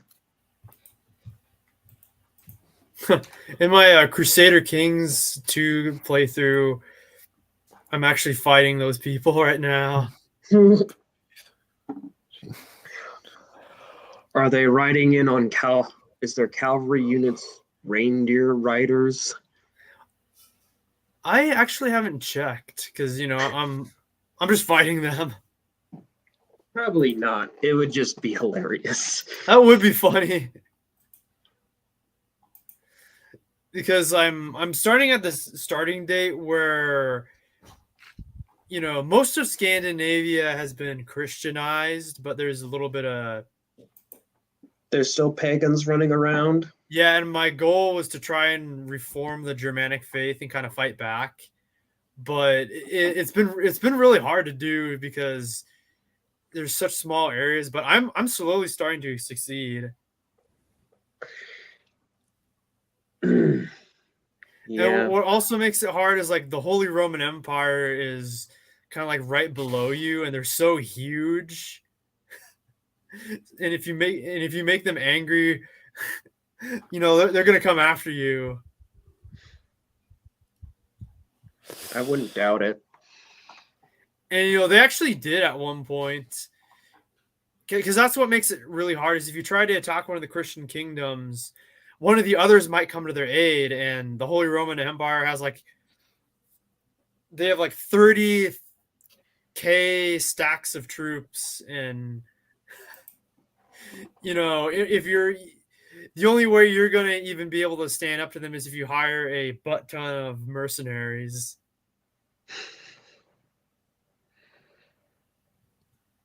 Yeah, mercenary economics is not quite the thing in the modern day.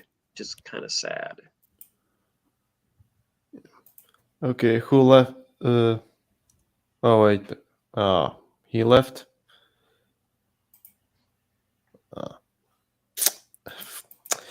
Medley. Okay, what else? And one of the things, whenever me and my friend, the one that just left, when we play Crusader Kings 2, one of our goals is to create the next Charles II. Oh, fuck. Look at Charles II. Speaking of mercenaries, I just posted in the StreamYards chat a link to a rather interesting video revolving around the mercenaries in the Congo during the 60s. Oh, really? Well, it's a music video.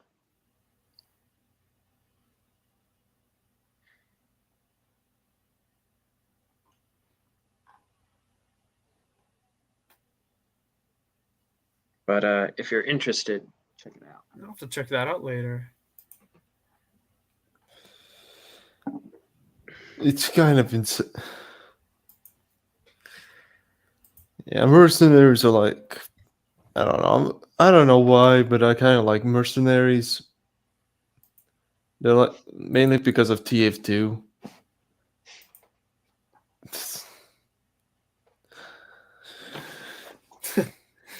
You know, and the problem with hiring mercenaries is, especially in Crusader Kings 2, is you know, it really drains your money fast if you have a lot. And if you get your wealth gets to negative, you know, they'll leave because it's like, oh, I'm not getting paid anymore, so I'm going to leave.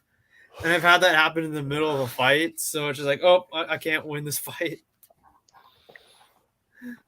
Oh, just wait till you play Mountain Blade Warband.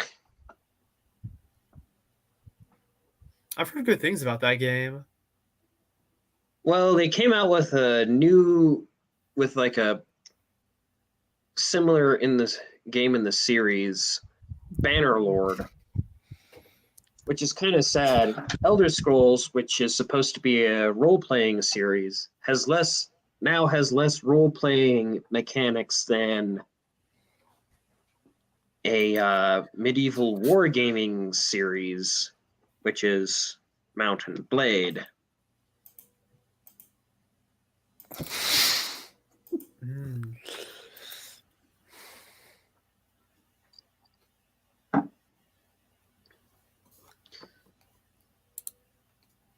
Oh, he's back. Who's back? Oh, my friend. Oh, we were just talking about creating the next Charles II whenever we play. Oh, Nico Tree. Sorry about that. My phone back. Sorry, my phone died. Oh, no worries, dude. The part I missed was the Sammy part, but I understand what he was talking about. Oh, but what about Crusader Kings 2, Iron? Oh, I was telling them that when we play, one of our goals is to try and create the next Charles II of Spain. Oh, hell yeah. Oh. Hey, have you guys watched Rurouni Kenshin? Well, I don't know. Doesn't ring a bell. It sounds familiar, but I've never seen it. Like the the only first anime I've been watching recently is Yu Yu Hakusho and Dragon Ball. Yeah. The most recent anime I've been watching is Mobile Suit Gundam Witch from Mercury. The only anime I haven't watched is the documentary. Yes. My favorite villain of all time, Hitler.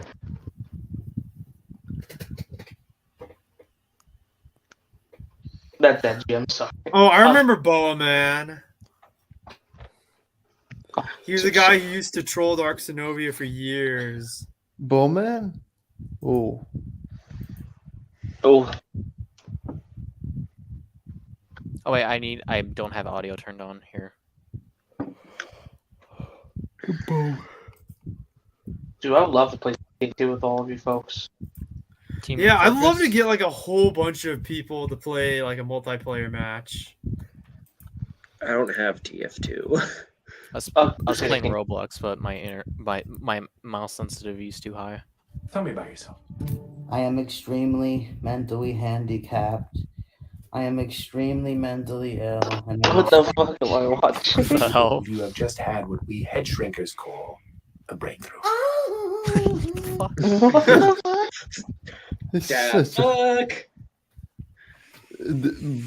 Bowman debates Dark Snowy when there's a picture of a chick in a bikini. I mean, you gotta draw in the audience somehow.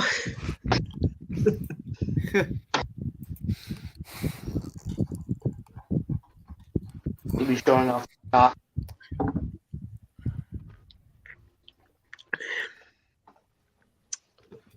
Every time I play Crusader Kings 2 Iron, I just perform the Germanic religion. Yes. And then kick out all the Christians and Muslims. I gotta become Emperor of Scandinavia. Oh yes. The Chad CK2 Tyrant versus the Virgin Huey 4 communist / fascist. What? I'm using a different mouse. I'm gonna go back to my old one.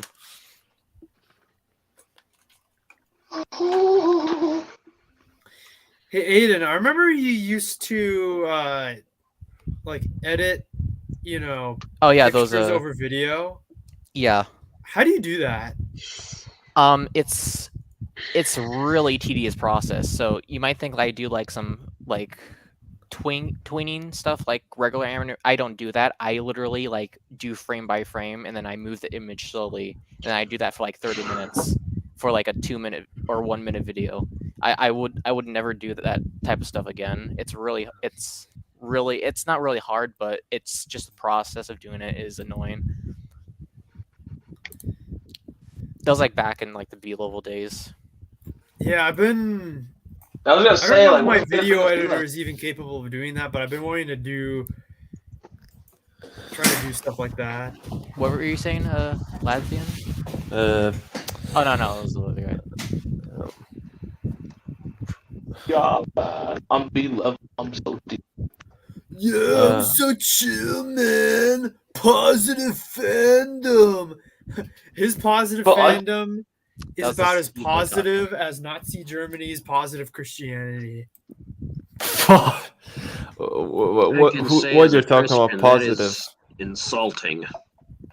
What's positive? What are you talking about? Well, positive Christianity was basically this whitewash. It was basically what Hitler wanted to do with Christianity.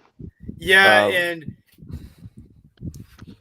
basically in his version of Christianity, which is called positive Christianity, he basically erased the fact that Jesus was a Jew and was like, oh, he was an Aryan fighting against the Jews or whatever. Well, then again, okay, I'm not going to talk about this, but you get the. Okay, I'm not talking about that. I'm talking about you previously. Like, who's the guy that says positive fandom or something? Oh, no, B-level. B-level would always preach that he's for positive fandom. Oh, that dumbass. Oh, BS level Star Wars. Oh, creep level for what he did to Savannah. Savannah? What he did to her? Wait. Oh, do you remember how he cyber harassed her? Do you remember that? Wait, he actually cyber harassed her.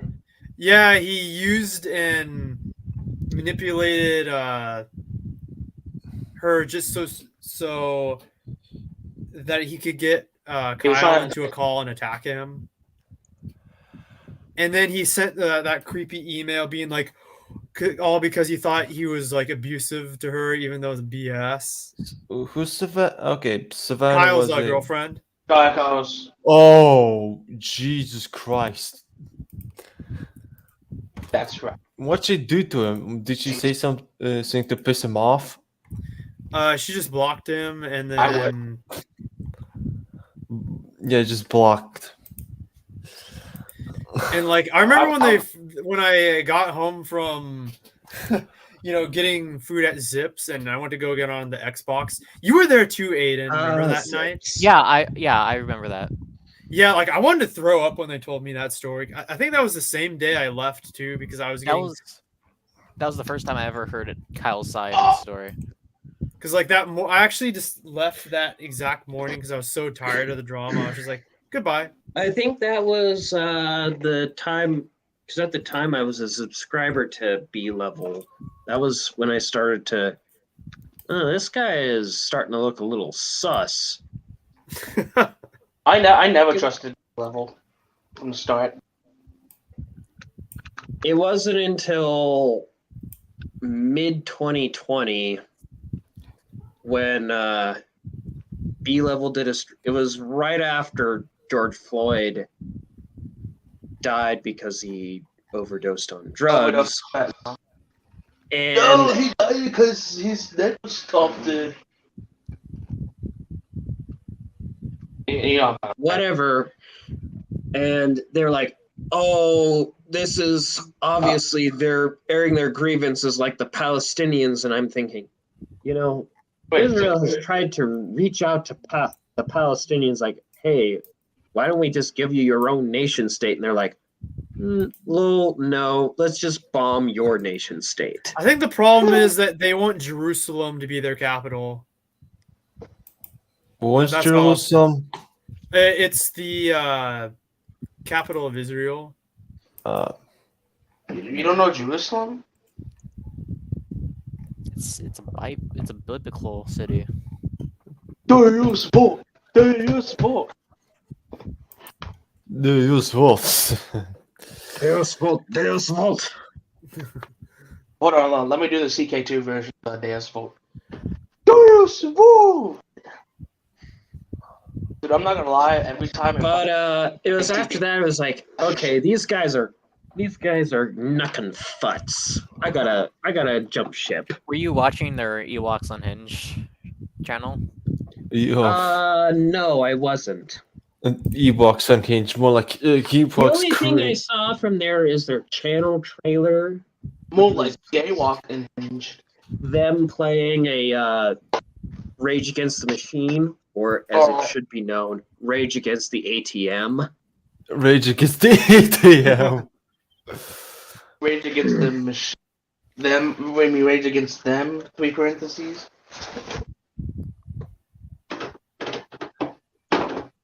But yeah, go on. Yeah, I abandoned them not long after that. It was also around that time I started following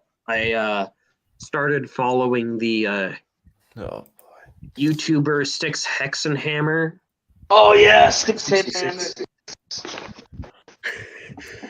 At that time, I first got into him when he was trolling the Seattle, Washington, Capitol Hill Autonomous Zone, for their really shitty attempt at gardening. Wait, did Oh, that Stixon ass thing, whatever the fuck. have like a thing? Did they get in a situation with B level? No. Oh, okay. This was just a happy coincidence for me. And you know what's funny? I think it was like in late August, early September, B level actually stalked me in a Discord server. Wow. I'm glad I deleted my accounts back then. Jesus Christ. Like I only started the Discord when I became a patron to Tad. Like I was in, you know, Callum Jones, right? He's another EU YouTuber. He's from Australia, but he went into his server and was like stalking me there, and then I was like, Callum, B level's here, kick him out, and so he did. I was like, thank goodness. Oh, great. Callum was part of the B Levels Council in Exile, wasn't he? Yeah, for a little bit he was, but Callum is pretty cool. Yeah, I'm the real. There was, I think, a positive thing to come out of me following the B level and the Council in Exile was how much like the geeks and gamers and doomcocks of the fandom menace, they just suck Filoni's dick. Yeah. Thinking that they do. He's the savior of Star Wars when in all reality He's the say Star Wars. That's right. But even in the fandom menace circle, there are people I respect way more than geeks and gamers and Doomcock, like Young Rippa, Razor Fist, and But he's that guy that's making that comic, right? Who rather than complain about culture going to shit, they like, you know what? I'm gonna make your my own thing. Like Young Rippa with the his own comic book company, Razor Fist with his own pulp novel The only series. thing I know about Razor Fist is the band Razor Fist. The band Razor Fist? There's a band named Razor Fist? I think so. They're like a traditional heavy metal band. No, I'm talking about the YouTuber. Yeah, I know. I was joking. I'm sorry. Okay. Because Razor Fist does his own pulp novella, and then there's Critical Drinker, who has his own spy thriller series.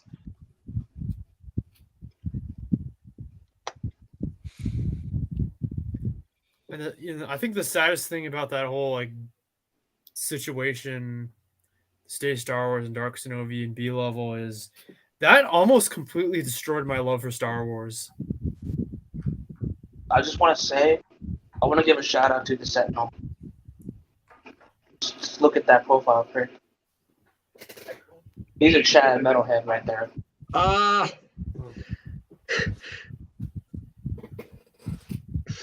Yeah, that is pretty Chad. I mean, Judas Priest, come on, like they're awesome. Like even the shittiest albums they had are still great. Really?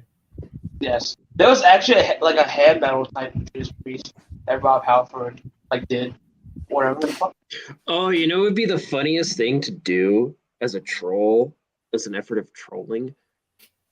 Eating Chick-fil-A with Robert Halford in front of all of the Pride Parade LGBTQ plus people, because Halford came out in defense of Chick-fil-A when people were trying to boycott Chick-fil-A because, they're homophobic, and Halford was like, dude, they're delicious. They sell delicious food. Yeah, Ralph Halford. What's the matter with you? He's the based gay. He's the based gay. And Styx Hexenhammer actually released a video like 2 or 3 years ago talking about, acceptance of gays is going down, and it's no more of no. Acceptance of gay isn't going down. It's just they don't like drag shows where they're sending 6-year-old boys into a gay bar where they're wearing, ladies' girls' underwear and stuffing dollar bills in the waistbands. And it's just like that's disgusting, dude. That's clown world. Yeah. Gross. Very, very gross.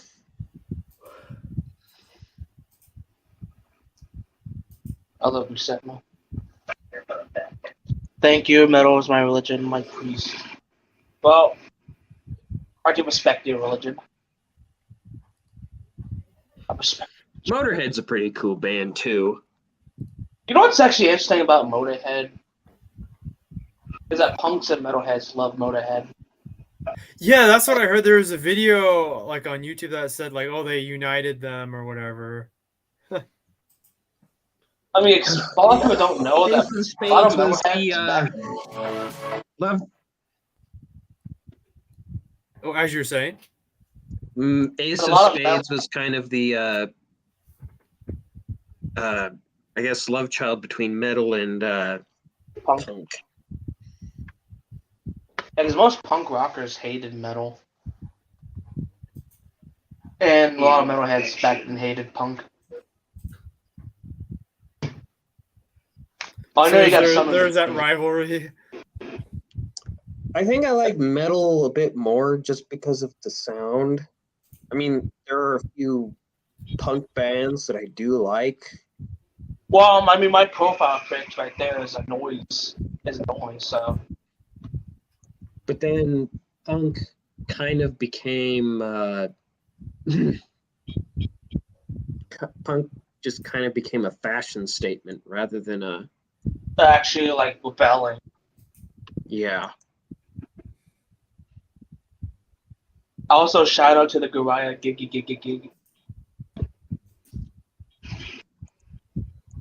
which is my picture right there. If you guys can see. Oh, I haven't seen season 4, but I do know they have like Metallica. They have like Metallica songs in the show. They have dad metal. Dad metal. Morbid Angel. Dad metal, not bad. Morbid Angel. Burzum. As you can see, I'm more of an extreme metal guy. Black metal, death metal. It's actually funny as the band members of Morbid Angel live not too far from me. Oh, if you get the chance to hear Lemmy I think Kill there's a Whispers huge metal scene cover- in Florida, right? There was a death metal scene in Florida. If you get the chance, see Lemmy Kilmister's cover of Sandman. Isn't he dead? It's pretty cool. You know, I miss him, man. I miss Lemmy Kilmister so much. Well, what do you guys think of the Star Wars Eclipse? I have no opinion of it. Yeah, that like game that's supposed to come out. It looks pretty interesting. If I have the time to play it, I might buy it. And that's if I'm not too busy with work. But personally, I'm more interested in the Jedi Fallen Order sequel, which I still have yet to finish that game. I still have yet to finish Jedi Fallen Order as well. Well, there's several reasons why I haven't finished it yet. Like, the last time I played it was in January of 2020, and that was because of all that stupid drama that was going on. And then in June of 2020, I came out here to my grandma's, and I've been here since. and my Xbox is at home, so I haven't been able to play it. Dude, I missed 2019. Me and Iron playing on the Xbox. That was so much fun. I can't wait till we Iron, can start doing that again. which part of Spokane do you live in? Kind of like the north. Oh, so you're closer to Canada. Okay. Because I live right very close to like Francis and Division Street. Oh. Like very close to Franklin Park. God damn it. Of course, all there's you Cascade goes out there. Idaho. I live out by Worley. Oh, you guys are lucky. You guys get to live out in the middle of nowhere. I have to live in hot, soaking. I would love for the weather to be hot right now. It's getting close to winter. I hate the winter. But yeah, I've played Star Wars Rebellion before. I haven't played it in years. I've heard of it. Isn't that the first appearance of Tython? The appearance of what? Tython. That I don't know. What was the first appearance of Tython? Rebellion. Oh, is that new canon? No, it's old EU. Oh. Yeah, Rebellion is a game from the 90s. Oh, okay. It's kind of like a RTS.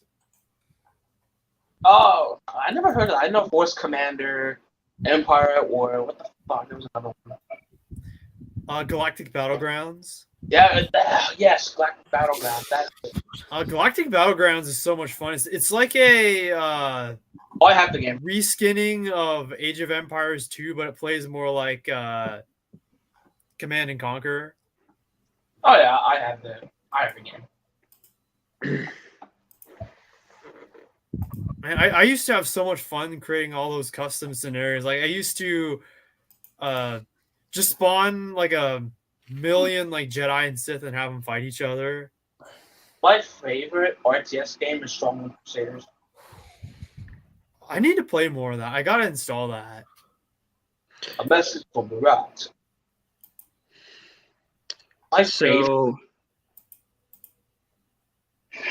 I'm thinking in my head canon of having a Cal Kestis-esque character exist, but I want to change his name just so people aren't confused with Cal Scarata. What do I change Kestis's first name to?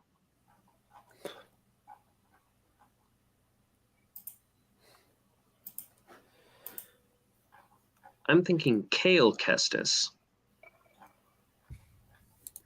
Oh yeah, I was confused by your comment for a second. I was like, wait, Ryloth.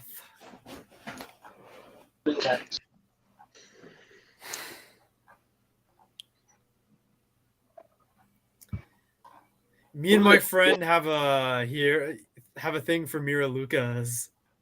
Yes, blind bitches. Yes. Male exile. Got that blind thing. Visage. I believe the male exile is the real exile. Changed my mind. The male historical exile, because when I met you on YouTube, that's what your YouTube name was. You were the male historical exile. And I imagine based on your comments, you'd be like, "Hello, I'm the male historical exile." British. Let us commence. Oh, that's something I've never thought of.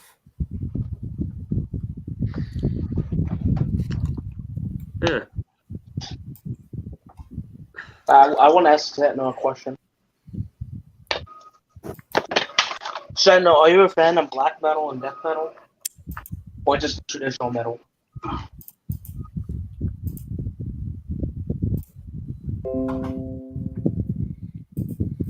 See what he says. I also want to recommend him a website too.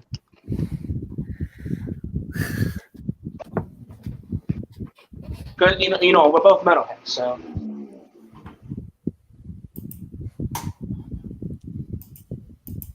I mean, just like seeing his name, his profile picture, it makes me warm my heart. I see another fellow Chad and love Star Wars. What's really weird is I was the first person on YouTube to talk about the existence of Jedi Fallen Order when they announced it. No one knows. Because I remember even around that time, I was looking at, like, nobody was talking about it. I was like, I'm the first one. But that video still doesn't have many views. It was like my first or second video I ever did back in 2018.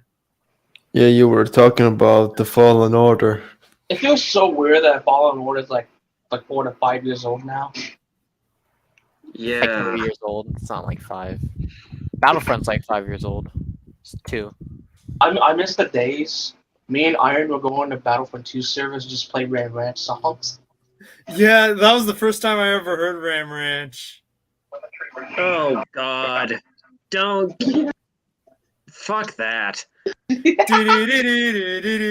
like play over and over again. I was like, what the heck is this? So now I associate. One of the times I regretted living in a fraternity.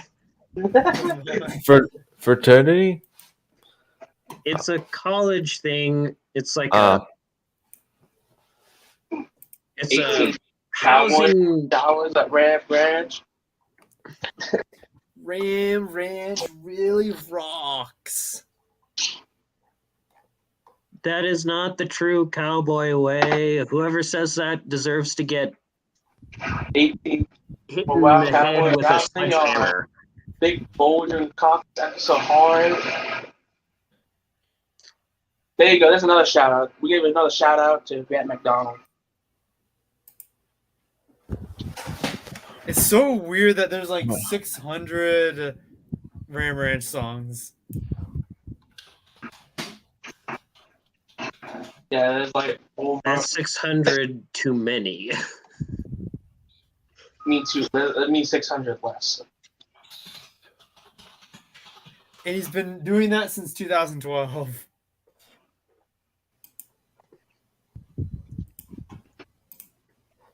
You know what the funniest part is though? Grant's from Canada, so he's not far from you, Iron. Apparently, B-Level was Canadian. Canadian. Oh, yeah. He should join the Cowboys then. Honestly, I consider the only Is it one out of- Canadian that likes the prequels, because every other Canadian, okay, except for Joey the Slime Boy, hated the prequels. Kyle said that he actually lived in Seattle. well, that's part of the problem. Oh, B-Level? Did he say he lived in Seattle? Yeah. Well, there's part of his problem. Oh yeah, Seattle's like well, it's not like a hotbed. I had an uncle who taught. Okay, there's a suburb of Seattle called Bellevue, and my uncle taught math at the community college there, and he was a very outspoken conservative. Thing about that area of Washington is it's very liberal. Yes. Yeah, like And, there's 2 counties in the state that decide like all the policies and who gets into office. Oh yeah, it's kind of ridiculous. Anywho, it got to the point where the school administrator, because my uncle would like rat the teachers union out, they're like, okay, we're just gonna give you your retirement money and tell you to go Basically, just so you can go fuck off into the wind. I'll take the money.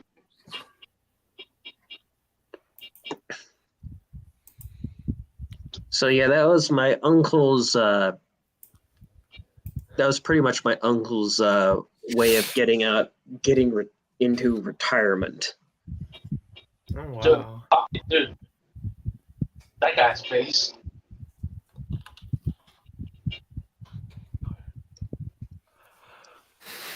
He was a pretty staunch Well, I guess now he would be a libertarian, but yeah, he was pretty staunch anti. Don't try it on me.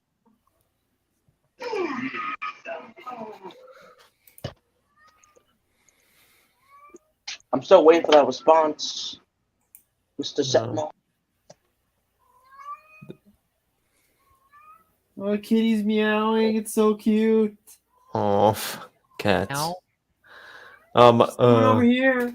My I'm grandpa's more of a dog person. That's because I live in coyote country. my country. My grandma's cat has now a kitten. It's very gray. Hey Zim, were you the one that commented on that video and said that cat is so adorable? It might have been me. When it comes to cats, I'm more of a fan of short hairs because that's all we've ever had, or tabbies and short hairs. And well, and plus the area I live in, there's quite a few coyotes. So yeah, we have barn cats because Princess, she's the house cat, but we do have a few barn cats, and we do get coyotes here sometimes. And it's really sad because there's this little black kitty. I really liked her, and in fact, I wanted to take her home because she was such a nice kitty. But then one day she just wasn't there. Yeah, the correct term for unneutered female cats is queens, and one of the long-standing queen cats we had was a short-hair cat that she was mostly black, but she had a stripe of white down her middle, so she looked like she was wearing a tuxedo. Yeah, those are called tuxedo We're talking cats. about tuxedo. But last year she was very old, like 21 years old. Yes.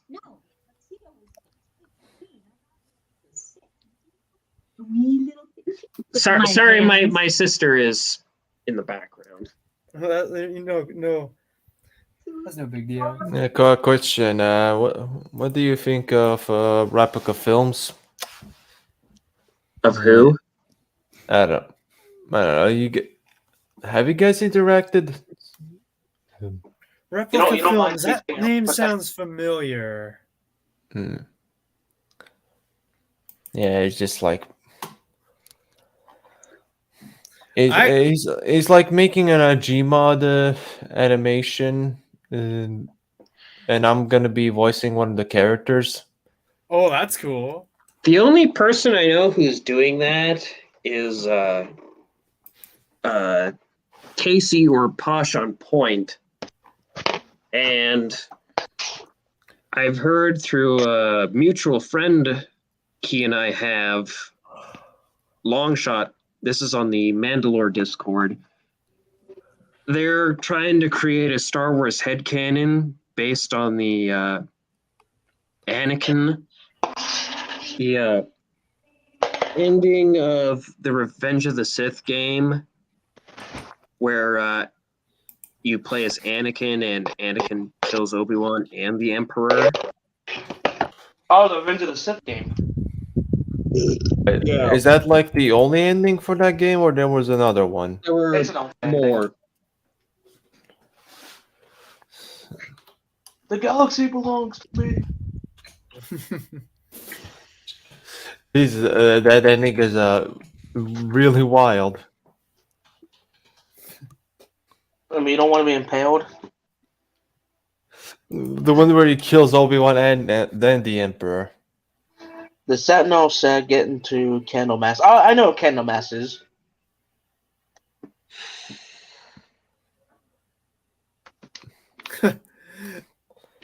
I mean, yeah, I know Doom Metal. I think like Candlemass is pretty much like the face of the Doom Metal genre. Really? But yeah, like Candlemass and Black Sabbath. I know there's like many like debates like saying, oh, like, what's the first like subgenre of heavy metal? It's like, oh, nu metal because Black Sabbath. Because if you listen to like the first album, Black Sabbath, the self-titled one, it's more doomy and slower riffing.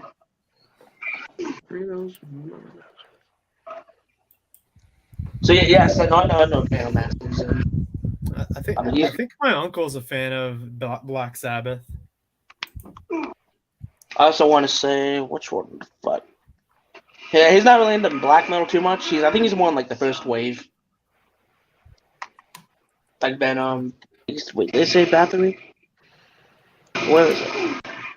Yeah, Venom, good. Bathory, Emperor.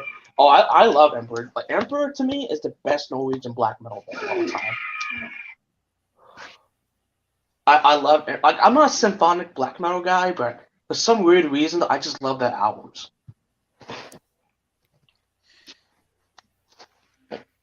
And now Bathory went more Viking metal though. And Venom's pretty much like the sort of creator of black metal. Wait. Tell them about the joke we do about the Sith Triumvirate starting off as a progressive black metal band. Oh yeah, Opeth, progressive like black or death metal, whatever. Oh no, that's death metal, I think.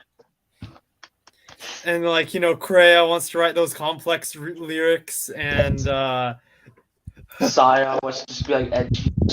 Yeah, he just wants to go. No, that's not edgy. It needs to be noises and nonsense. I'm not gonna lie, but if Dark Scion was an album, I think it would probably be the EP from Mayhem, Death Crush album. Like, also imagine, like, and then after they kicked Kreia out of the band, it went back. The band just turned into Darth Scion going no, and Darth Nihilus sounds and screeches. That's like Darth Nihilus would be like the keyboardist. Yeah.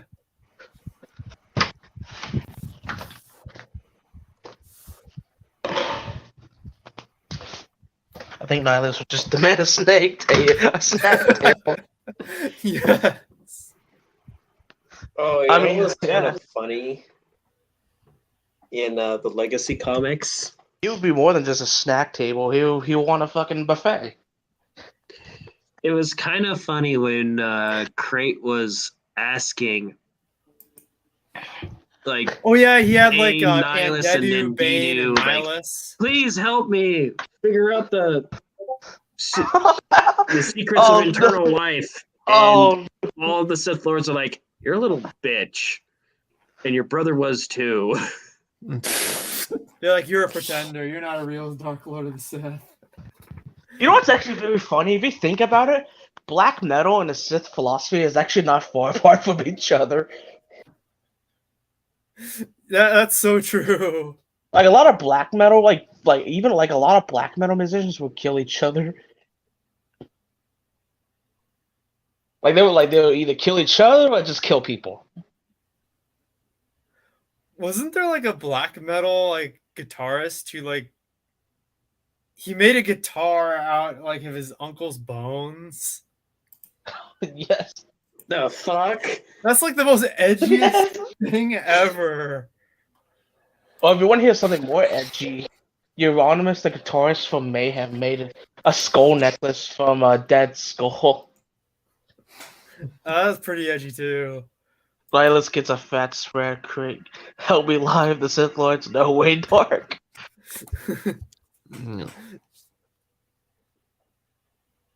Gorgoroth. Good lord. Isn't Gorgoroth German Sentinel? I never really listened to the Gorgoroth. I'm just gonna. I'm probably retarding that one.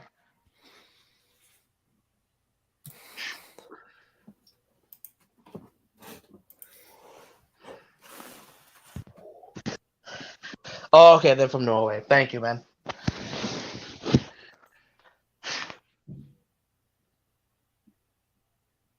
You know what's actually shocking to me? Speaking about like black metal, Have you guys know the show Sopranos? Like The Sopranos? Oh yeah. Yeah, I'm watching. I'm in season 2. There was actually an episode where one of the posters in one of the kids' rooms was over. What? You know, Uber. Oof. It's like a Norwegian from the Norwegian black metal scene. Oh, okay. The Sentinel, I think, might know. I think what might be talking about. I think they're like the more underrated aspects of the Norwegian black metal scene. Because they got like folks like Emperor, Dark Throne, Burzum, Mayhem, Gorgoroth, and the Over is one of them too. Like just the whole flippin' scene.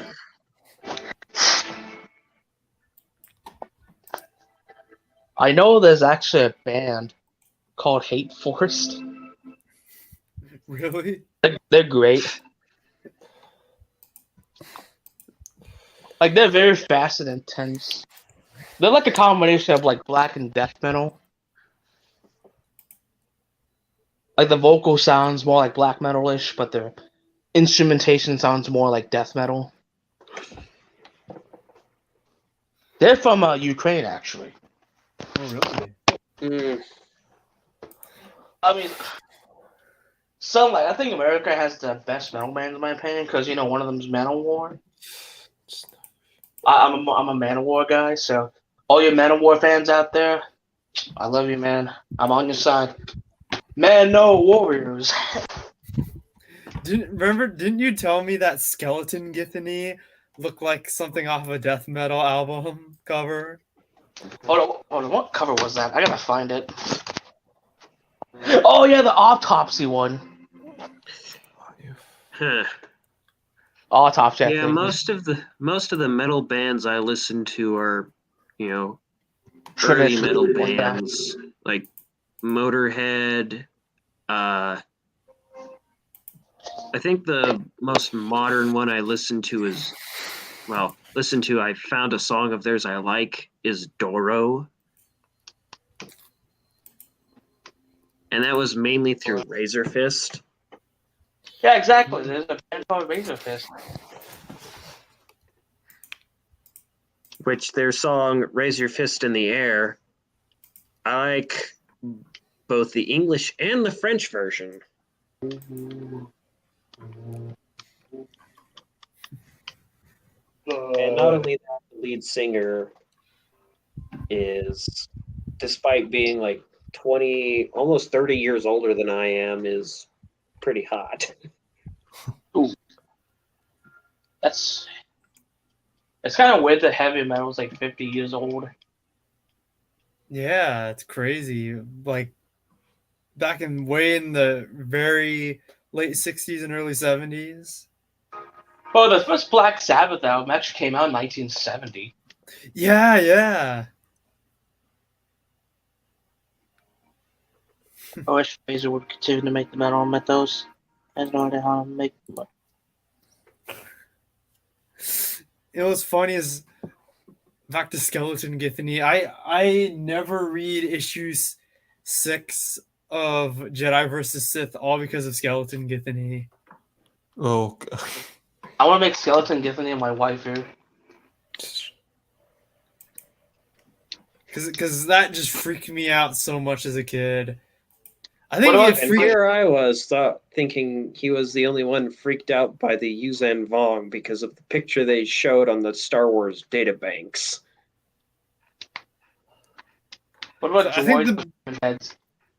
I think the thing that disturbs me most about Skeleton Githany is the fact that she survived the thought bomb and is shriveled like that, and she's a woman. She is a woman. That's correct. I don't know, like if Githany was a guy and that happened, I don't think I would be as disturbed because she still has bits of hair on her head and she's got one eyeball that's kind of shriveled. And then she falls apart. And she's still talking too. I'm not gonna lie, but I really want to make like that. Think about Scion falling apart too. Oh, what about Scion? Like him falling apart after he dies. Just crumbling into dust. You know what's funny is I actually have that happen. If I had continued my KOTOR 2 fan novel adaptation, I would have had that happen. Like instead of just in the game, he just falls down, he like falls apart. Because that kind of makes sense. I'm not gonna lie, but like hearing that kind of reminds me of the Kano's fatality from Mortal Kombat 3. He takes like the skeleton, and there's like a huge blob of meat on the floor.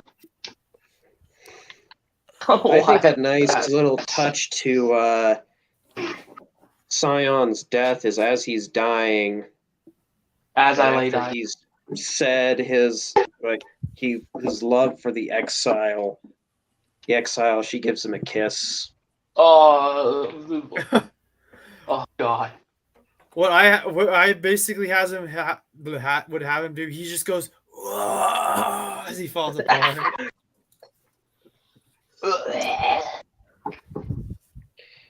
Anyways, guys, I think I'm gonna call it a night. I don't want to think that like the exile kiss. Yeah, that's weird. Yeah, I'm gonna call it a night, guys. Okay, good night. All right, take care. Good night. Gute Nacht. Good Nacht. Yeah, I mean, I'm a more. See, like, there's a problem though. Who would win, Naked Scion or Naked Palpatine? Yes, that's the debate. We gotta bring up when I go on with Lance again. That's the debate for the ages. I'm going with Naked Scion, honestly. I mean, he's all cracked. He can survive over and over again. Like Palpatine, one go, he's just fucked. Yeah, when he runs out of clones, he'll eventually go. And not only that, like if he messes up his rituals, he's basically done for. Mm-hmm. So I'm sorry, all you Naked Palpatine fans out there, but Naked Scion all the way to the end. The only thing that's gotta suck though is his thing down there. If you know what I'm saying, the snake. Oh no! It's all cracked and it's in one of those things is probably shriveled like Charles II was described as being. Oh no!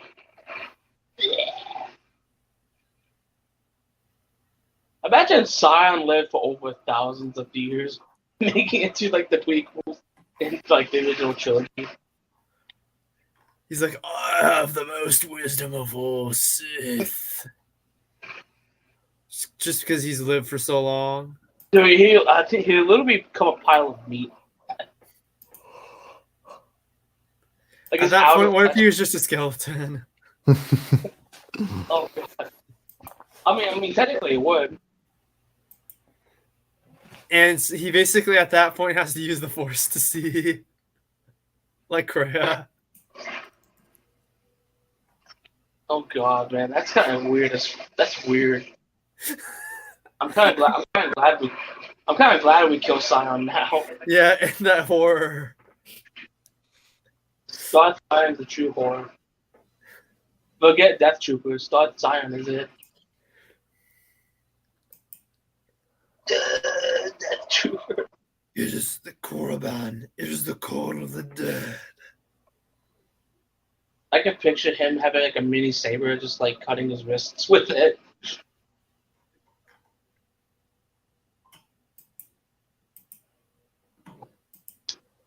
I've outlived the Traitor. I've outlived Nihilus. I am the true master. He's my favorite Scottish Sith Lord.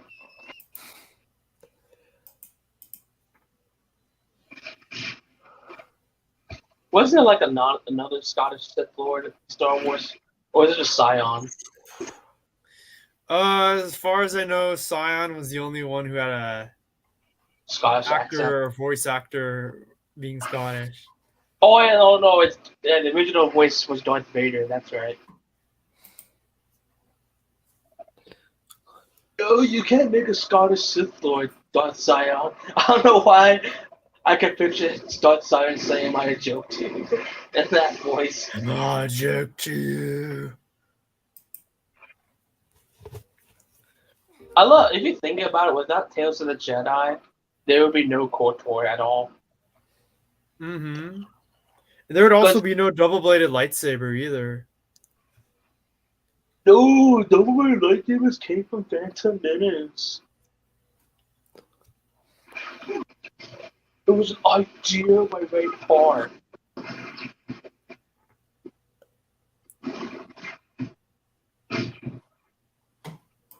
My favorite EU is Germany. You know what's funny? I was arguing with an EU fan about the Starlog quote in George Lucas.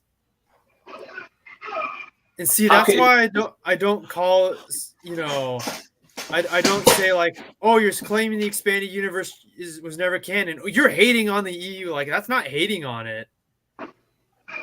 Because it's why I use the term Starlog quote humper, because they're humping the Starlog quote. Starlog. Like, it's not hating on the expanded universe. It's because there's EU fans who believe the Starlog quote.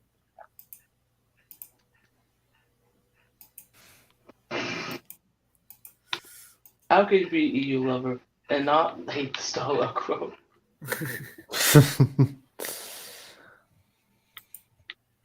I want to sound like I will not be a master.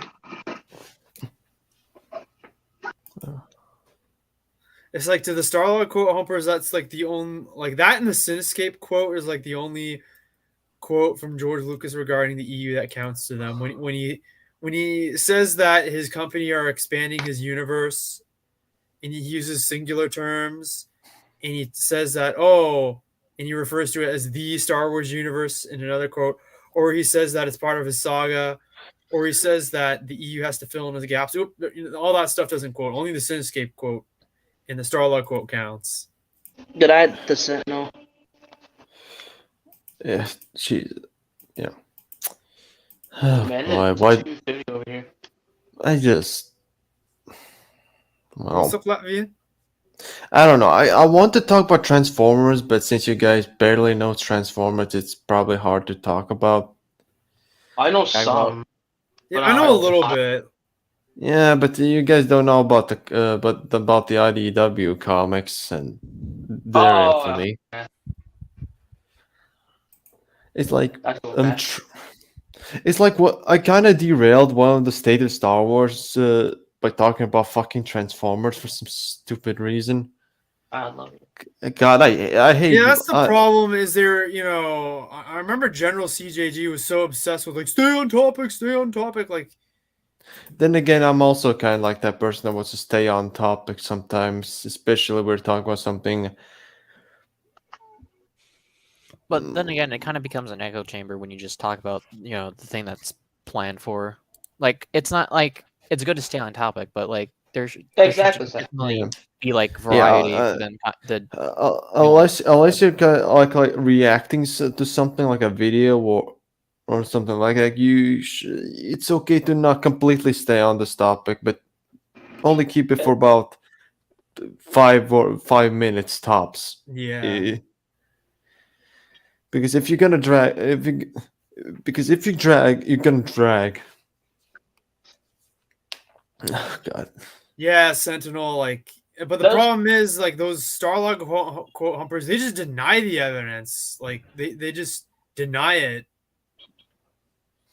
And it's just like that's just cognitive dissonance at its worst. Okay. Look at okay.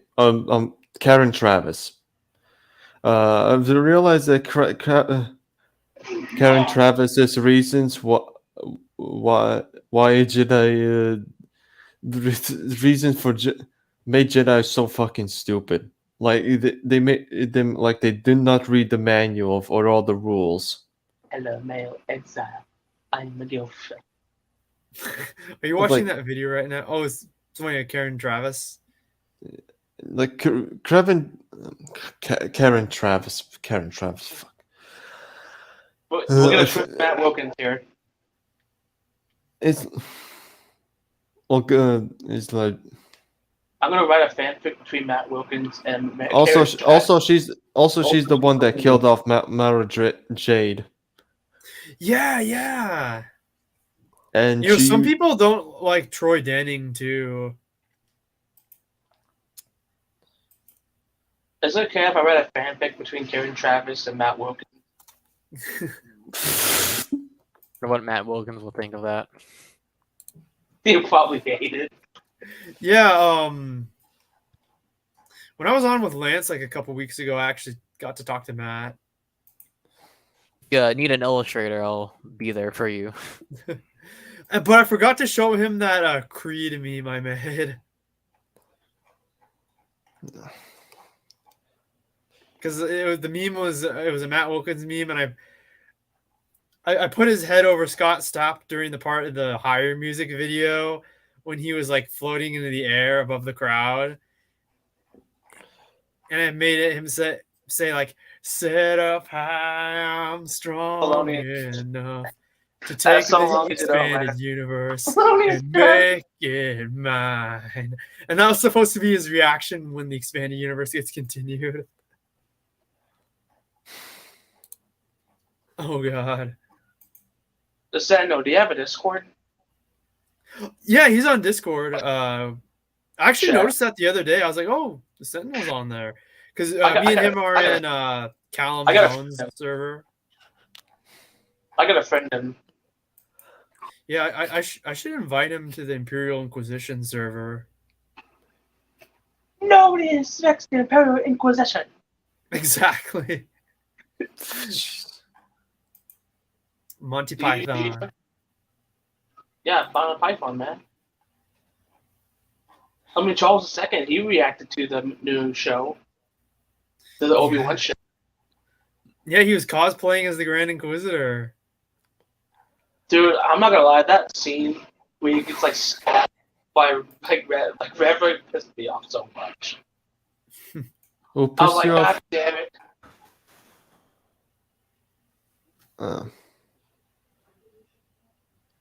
I mean, I remember like my brother was watching the season 7. Wait, who was that Mace Windu's apprentice again? I keep forgetting the dang name. Deepa Balaba? Yeah, Deepa Balaba, that's right. They have her at season 7. I was like, oh man, they have her back. But I was like, oh wait, is this purely canon? So it's not contradicting it now. Yeah, because it's weird. Like only seasons 1 through 6 are still considered part of Legends. Well, because what's funny is you read Shadow Point, Deepa Balaba goes into a coma.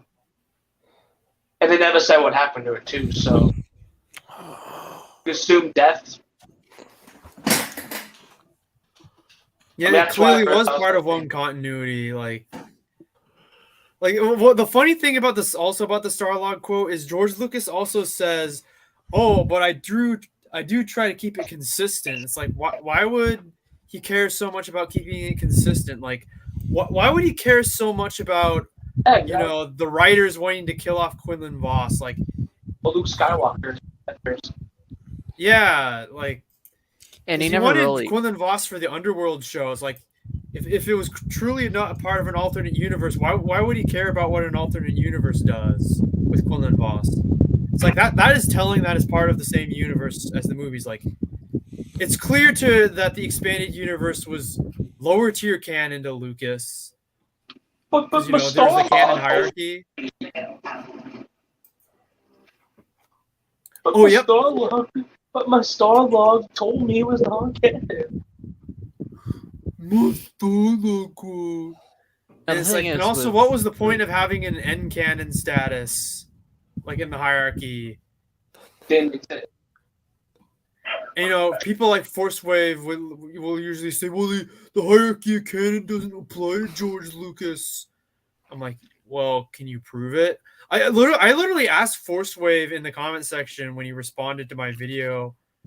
I was like, show me the proof that the hierarchy of canon doesn't apply to George Lucas, and he couldn't answer that question because he had no evidence. What a clown! I love that. I love just him, in a weird way. Yeah, Force Wave is just such a clown.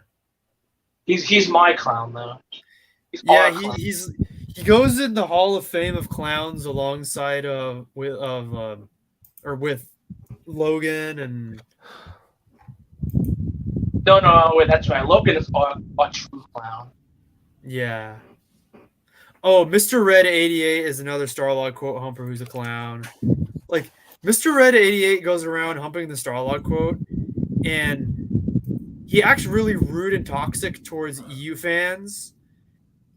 And when people fling the same mud that he flung first, guess what he does? He gets all butthurt and blocks people. He goes, "Where I'm being attacked by toxic EU fans? Where?" It's like, well, you started the fight. I mean, you kicked the Hornets down.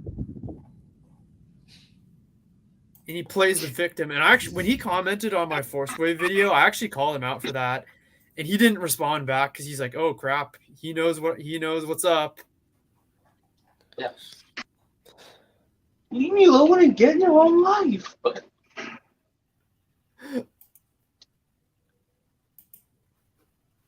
You know, I remember when I got sick with COVID, I actually watched it.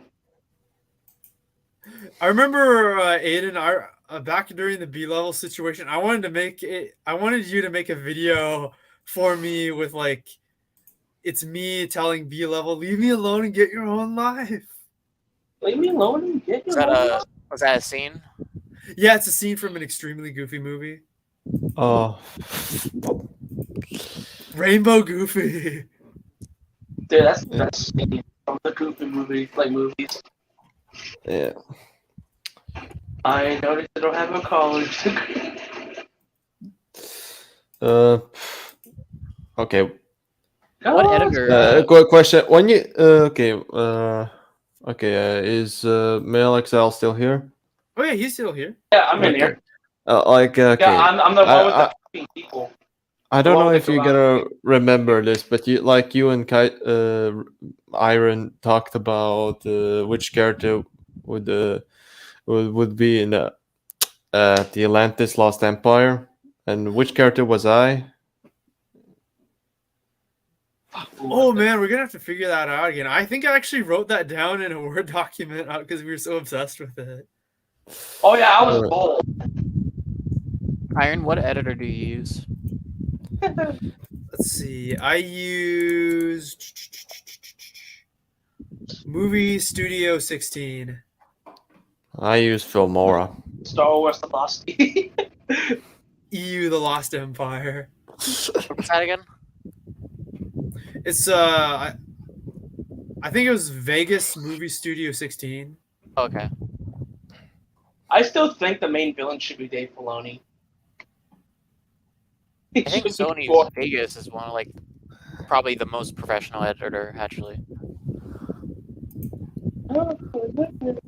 Yeah, you're probably right. Dude, I know what the EU power source can be. Oh, what? The continuity. Oh, yes. And I remember, I was Milo and, B-level was Kita. He was Kita? Yeah, B-level was Kita. That was the funny shit. I still want Dave Filoni to be the main villain. Dave Filoni being Rourke. Dude, I can't believe we forgot about that. Holy shit. I'm so glad that people are appreciating Atlantis: The Lost Empire a lot more today. Dude, I was at Comic-Con, and no shit, I actually saw people with costumes. One was Kita, one was Milo. I relate to Milo Thatch. I mean, he is a Thatch. He is a Thad. I feel about it, that's bad. You know what's funny is his character is basically he's basically a very similar, and I think they probably got the inspiration from the Stargate movie because the character of Daniel Jackson is like really similar to him. It's like, oh, he has this historical theory and nobody believes him, and then this person comes in and is like, hey, I got a job for you. You can go on the adventure of a lifetime, but instead of like finding Atlantis, it's going through the Stargate to Abydos. Dude, I just realized something even funnier now. What? Crystallized work can be Tales of the Jedi. Tales of the Jedi Filoni. Jesus Christ. Yes. When I was a kid, crystallized work freaked me out, but now I love it. I want to post that scene on Pornhub. Oh, yeah. The fuck? I remember, I think someone made a meme about like busting a nut, and they show crystallized roar. Crystallized who? Crystallized Rourke. Who's that? Okay, so if you've seen Atlantis: The Lost Empire, like he Rourke. gets like Like the main villain? Yeah, Rourke Yes. gets like cut with like the crystal stuff. He turns into this crystal monster. It's really freaky. And he explodes. Yeah. Yeah. Those sound effects were just awesome. It's beautiful. It's like the equivalent of eating French food.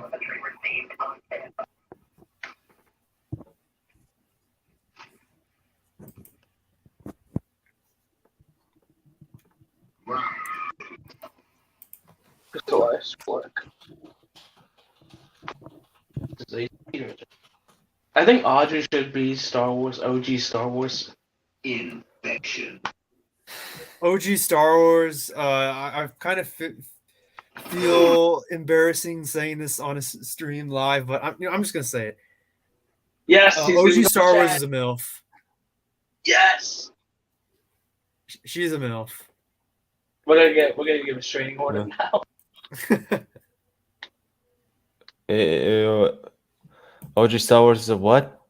She's a MILF. Right. She's on now. Came out. Oh, she'd probably be flattered. I don't know if you're talking about the OG Star Wars films or just. Yes. Oh, she's a YouTuber. Her name is OG Star Wars. Her real name is Alora. OG Star Wars. OG Star Wars. She's on now. Oh. Okay. Laughing Dragon's like, oh, okay, I'm joining. Okay, just like I always search. If like I'm hear something weird, I'm gonna put like on YouTube. I'm gonna search it on YouTube or Google. Laughing, you're doing some science experiments. If you know what I'm saying. No, just. Oh yeah, I could honestly see Alora.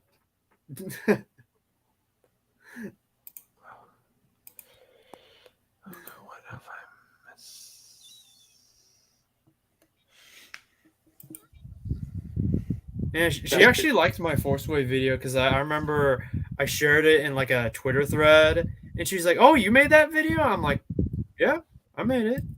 And she's like, "Oh, I'm gonna go watch it while I paint," and I was like, "Cool." Baby.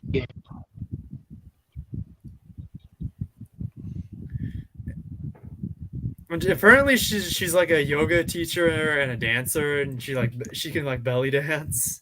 Belly dance. We've been doing science experiments. You know, Okay. Laughing Dragon's like, oh. Laughing Dragon, are you okay? Are you okay? Yeah, I'm okay. Okay. One of these days, I'm gonna have to interview her. I'll be like, "Yo," or she can interview me. I don't know.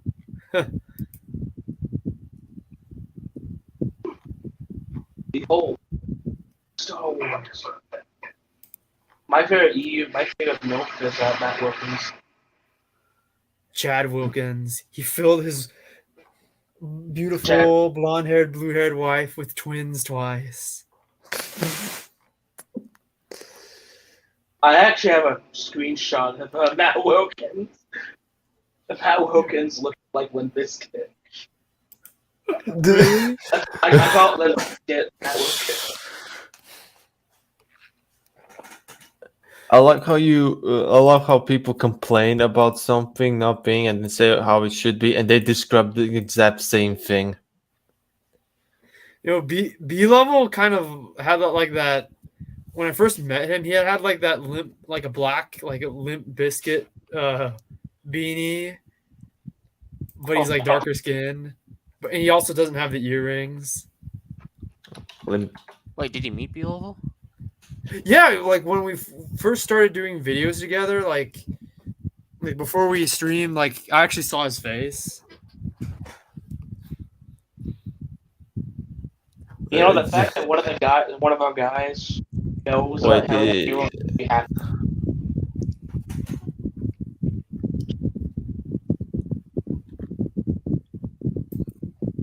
Everything's silent.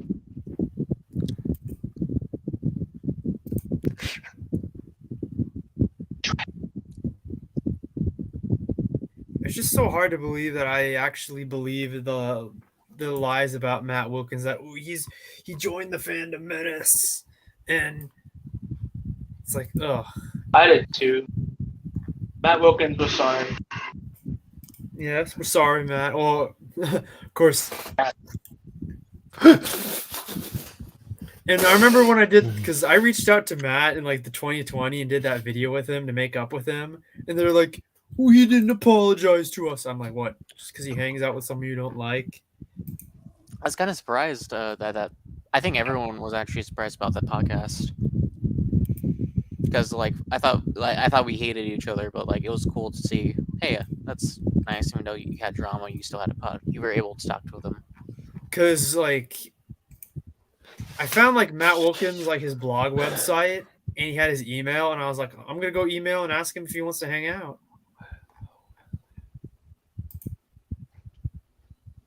The fact that one of our guys knows about Hellion Hero makes me happy. Knows about what? The YouTube pooper named Hellion Hero. Yeah. Like last night when we were talking about it, like you said that someone knew about the Limp Bizkit. Yeah, someone in the Blue Pig Cantina's group shared the Limp Bizkit parody. And I was like, hey, isn't that the same guy who did the Nickelback porn star? Oh yeah, Nickelback no, what? It's not Nickelback, it's Dickleback. Dickleback porn star. It's a parody of the song, the Nickelback song Rockstar. Oh. It's... There was a one called Imagine Dragons. There was Imagine Dragons. The parody is called Imagine Faggots. Instead of Imagine Imagine Faggots. Instead of it called like demons, it's called semen. I didn't. Oh, fucking! Dude, Hellion Hero, like, I'm not gonna lie, the first time I watched them, I was crying. I was fucking crying. Of laughter? And of course... Yes. Like, I was laughing so hard, I was crying. And of course, you and me have our Nickelback parody band idea. Oh yeah, the quarterfront. Quarterback. It's also 2 minutes. If you're in the Pacific, it's 2 minutes until No Not November. So. Oh no! Fuck no! No, not November. No, it's just started for me. It's just better let them out now. It's just begging. It's just begging to get testicular cancer.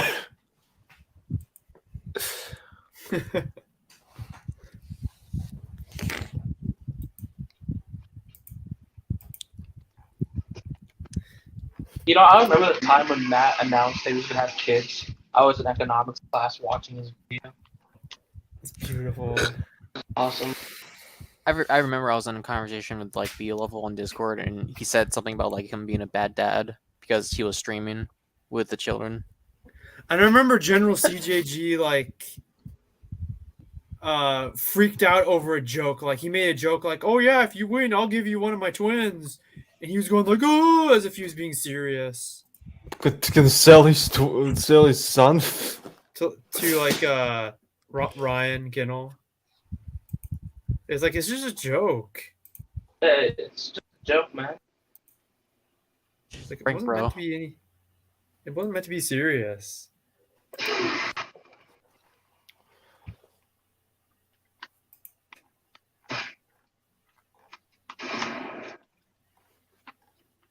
You know the band AXCX?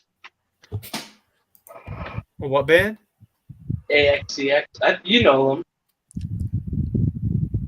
It's an acronym for.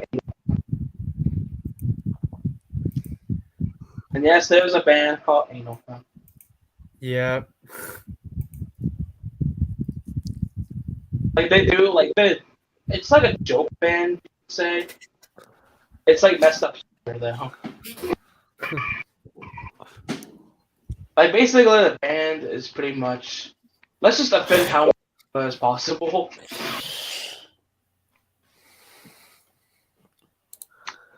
Oh. Okay, no man, when I come up with a no nut challenge and making men get up into such a horny frenzy that go and make stupid Okay, what? Okay, what? No man would ever come up with a no nut challenge and making men get up into such a horny frenzy that they go and make a stupid decision with a who says yes and has dangerous. Hey, Latvian Dragon, have you seen the Filoni Tales of the Jedi? No, not yet.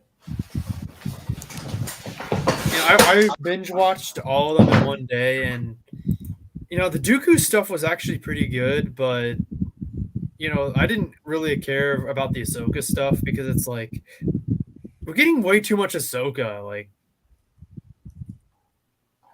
yeah, like, oh, Jesus Christ! Christ! She's not a bad character, but she's just getting overexposed to the point where it's kind of like she's overrated. I'm surprised this. Guys, say this. Ahsoka is pretty much the Star Wars version of Randy from South Park.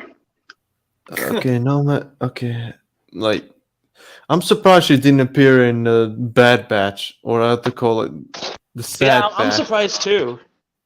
The Sad Batch. Bad Batch is fucking disappointing. It really should have. Plagiarisms calls it Sad Batch. She also had a voice cameo in Rise of Skywalker. She really should. The series really should have been like Halo Reach, with each character dying and what. Wait, isn't that Rogue One? Not exactly. Just like I don't know. A lot of series where like there's like a cast, and then later one by one they they die, kind of like what the Edge Runners did. But and besides, clone. God, and also fucking stupid Omega. Omega was a stupid choice. Why? Why a female clone? I'm gonna be honest. I'm gonna be honest. Bad Batch shouldn't have happened. It either should have been completely different or shouldn't have never have happened. Probably should have been like a clone arc for Clone Wars, like a throwaway arc for that show, not its own separate thing. Really good show from is Andor, maybe Rebels. Oof, yeah. Andor did a reference to KOTOR 2 and KOTOR 1. Where? Did it? Oh yeah, remember Kreia? Remember the Iron Man mirror? Like that quote that she did? Like Kira? Kreia? Yeah. That's an Andor. Wow. If you go to Palpatine Quinn's channel, he did a little short on it. I gotta watch that. And didn't like Andor reference the Rakata? Yeah, he actually talked about the rebellion, like all the human like aliens rebelling against them, the slaves. Okay, what? Dude, I'm not gonna lie. Wait, If I had to make, wait. The woman created no not November. No, it's not. It's not like that. Oh, okay. So Sentinel's lying. So there's this thing. There's this thing about there's this pseudoscience about vapping, creating break fog and all these other psychological things. So they created this challenge as a self-improvement thing, and then normies took control of it, and then it just became a meme thing to do. Yeah. Just to test willpower, the willpower of when originally it was about I think there's also some Christians trying to use it as a moral thing. Yeah, if ever Christians involved with something that revolves with masturbation, ignore it. It's probably just pseudoscience or just fabrication. Not just. I'm not gonna. It's okay. Oh, hey, I might call it a night here because it's midnight now and I'm really tired. I'm running out of Roblox. Okay. Yeah, it was fun. Labs, it's 3 o'clock in the morning here. Oh boy, it's really late for you, man. It's 9 a.m. for me. It's 12. It just turned November 5 minutes ago. Okay. So anyway, hope you enjoyed this little fun stream and. Okay, thanks. Thank you for joining us, Sentinel. Sentinel. No. Sentinel, I want your Discord. Oh my god, it's been going on for 3 hours. I didn't know. Yeah. Time flies fast when you're with good friends. So anyway, good night, people. Good night, Kaiser. Good night, everyone. Good night, everyone. The Guraka gig.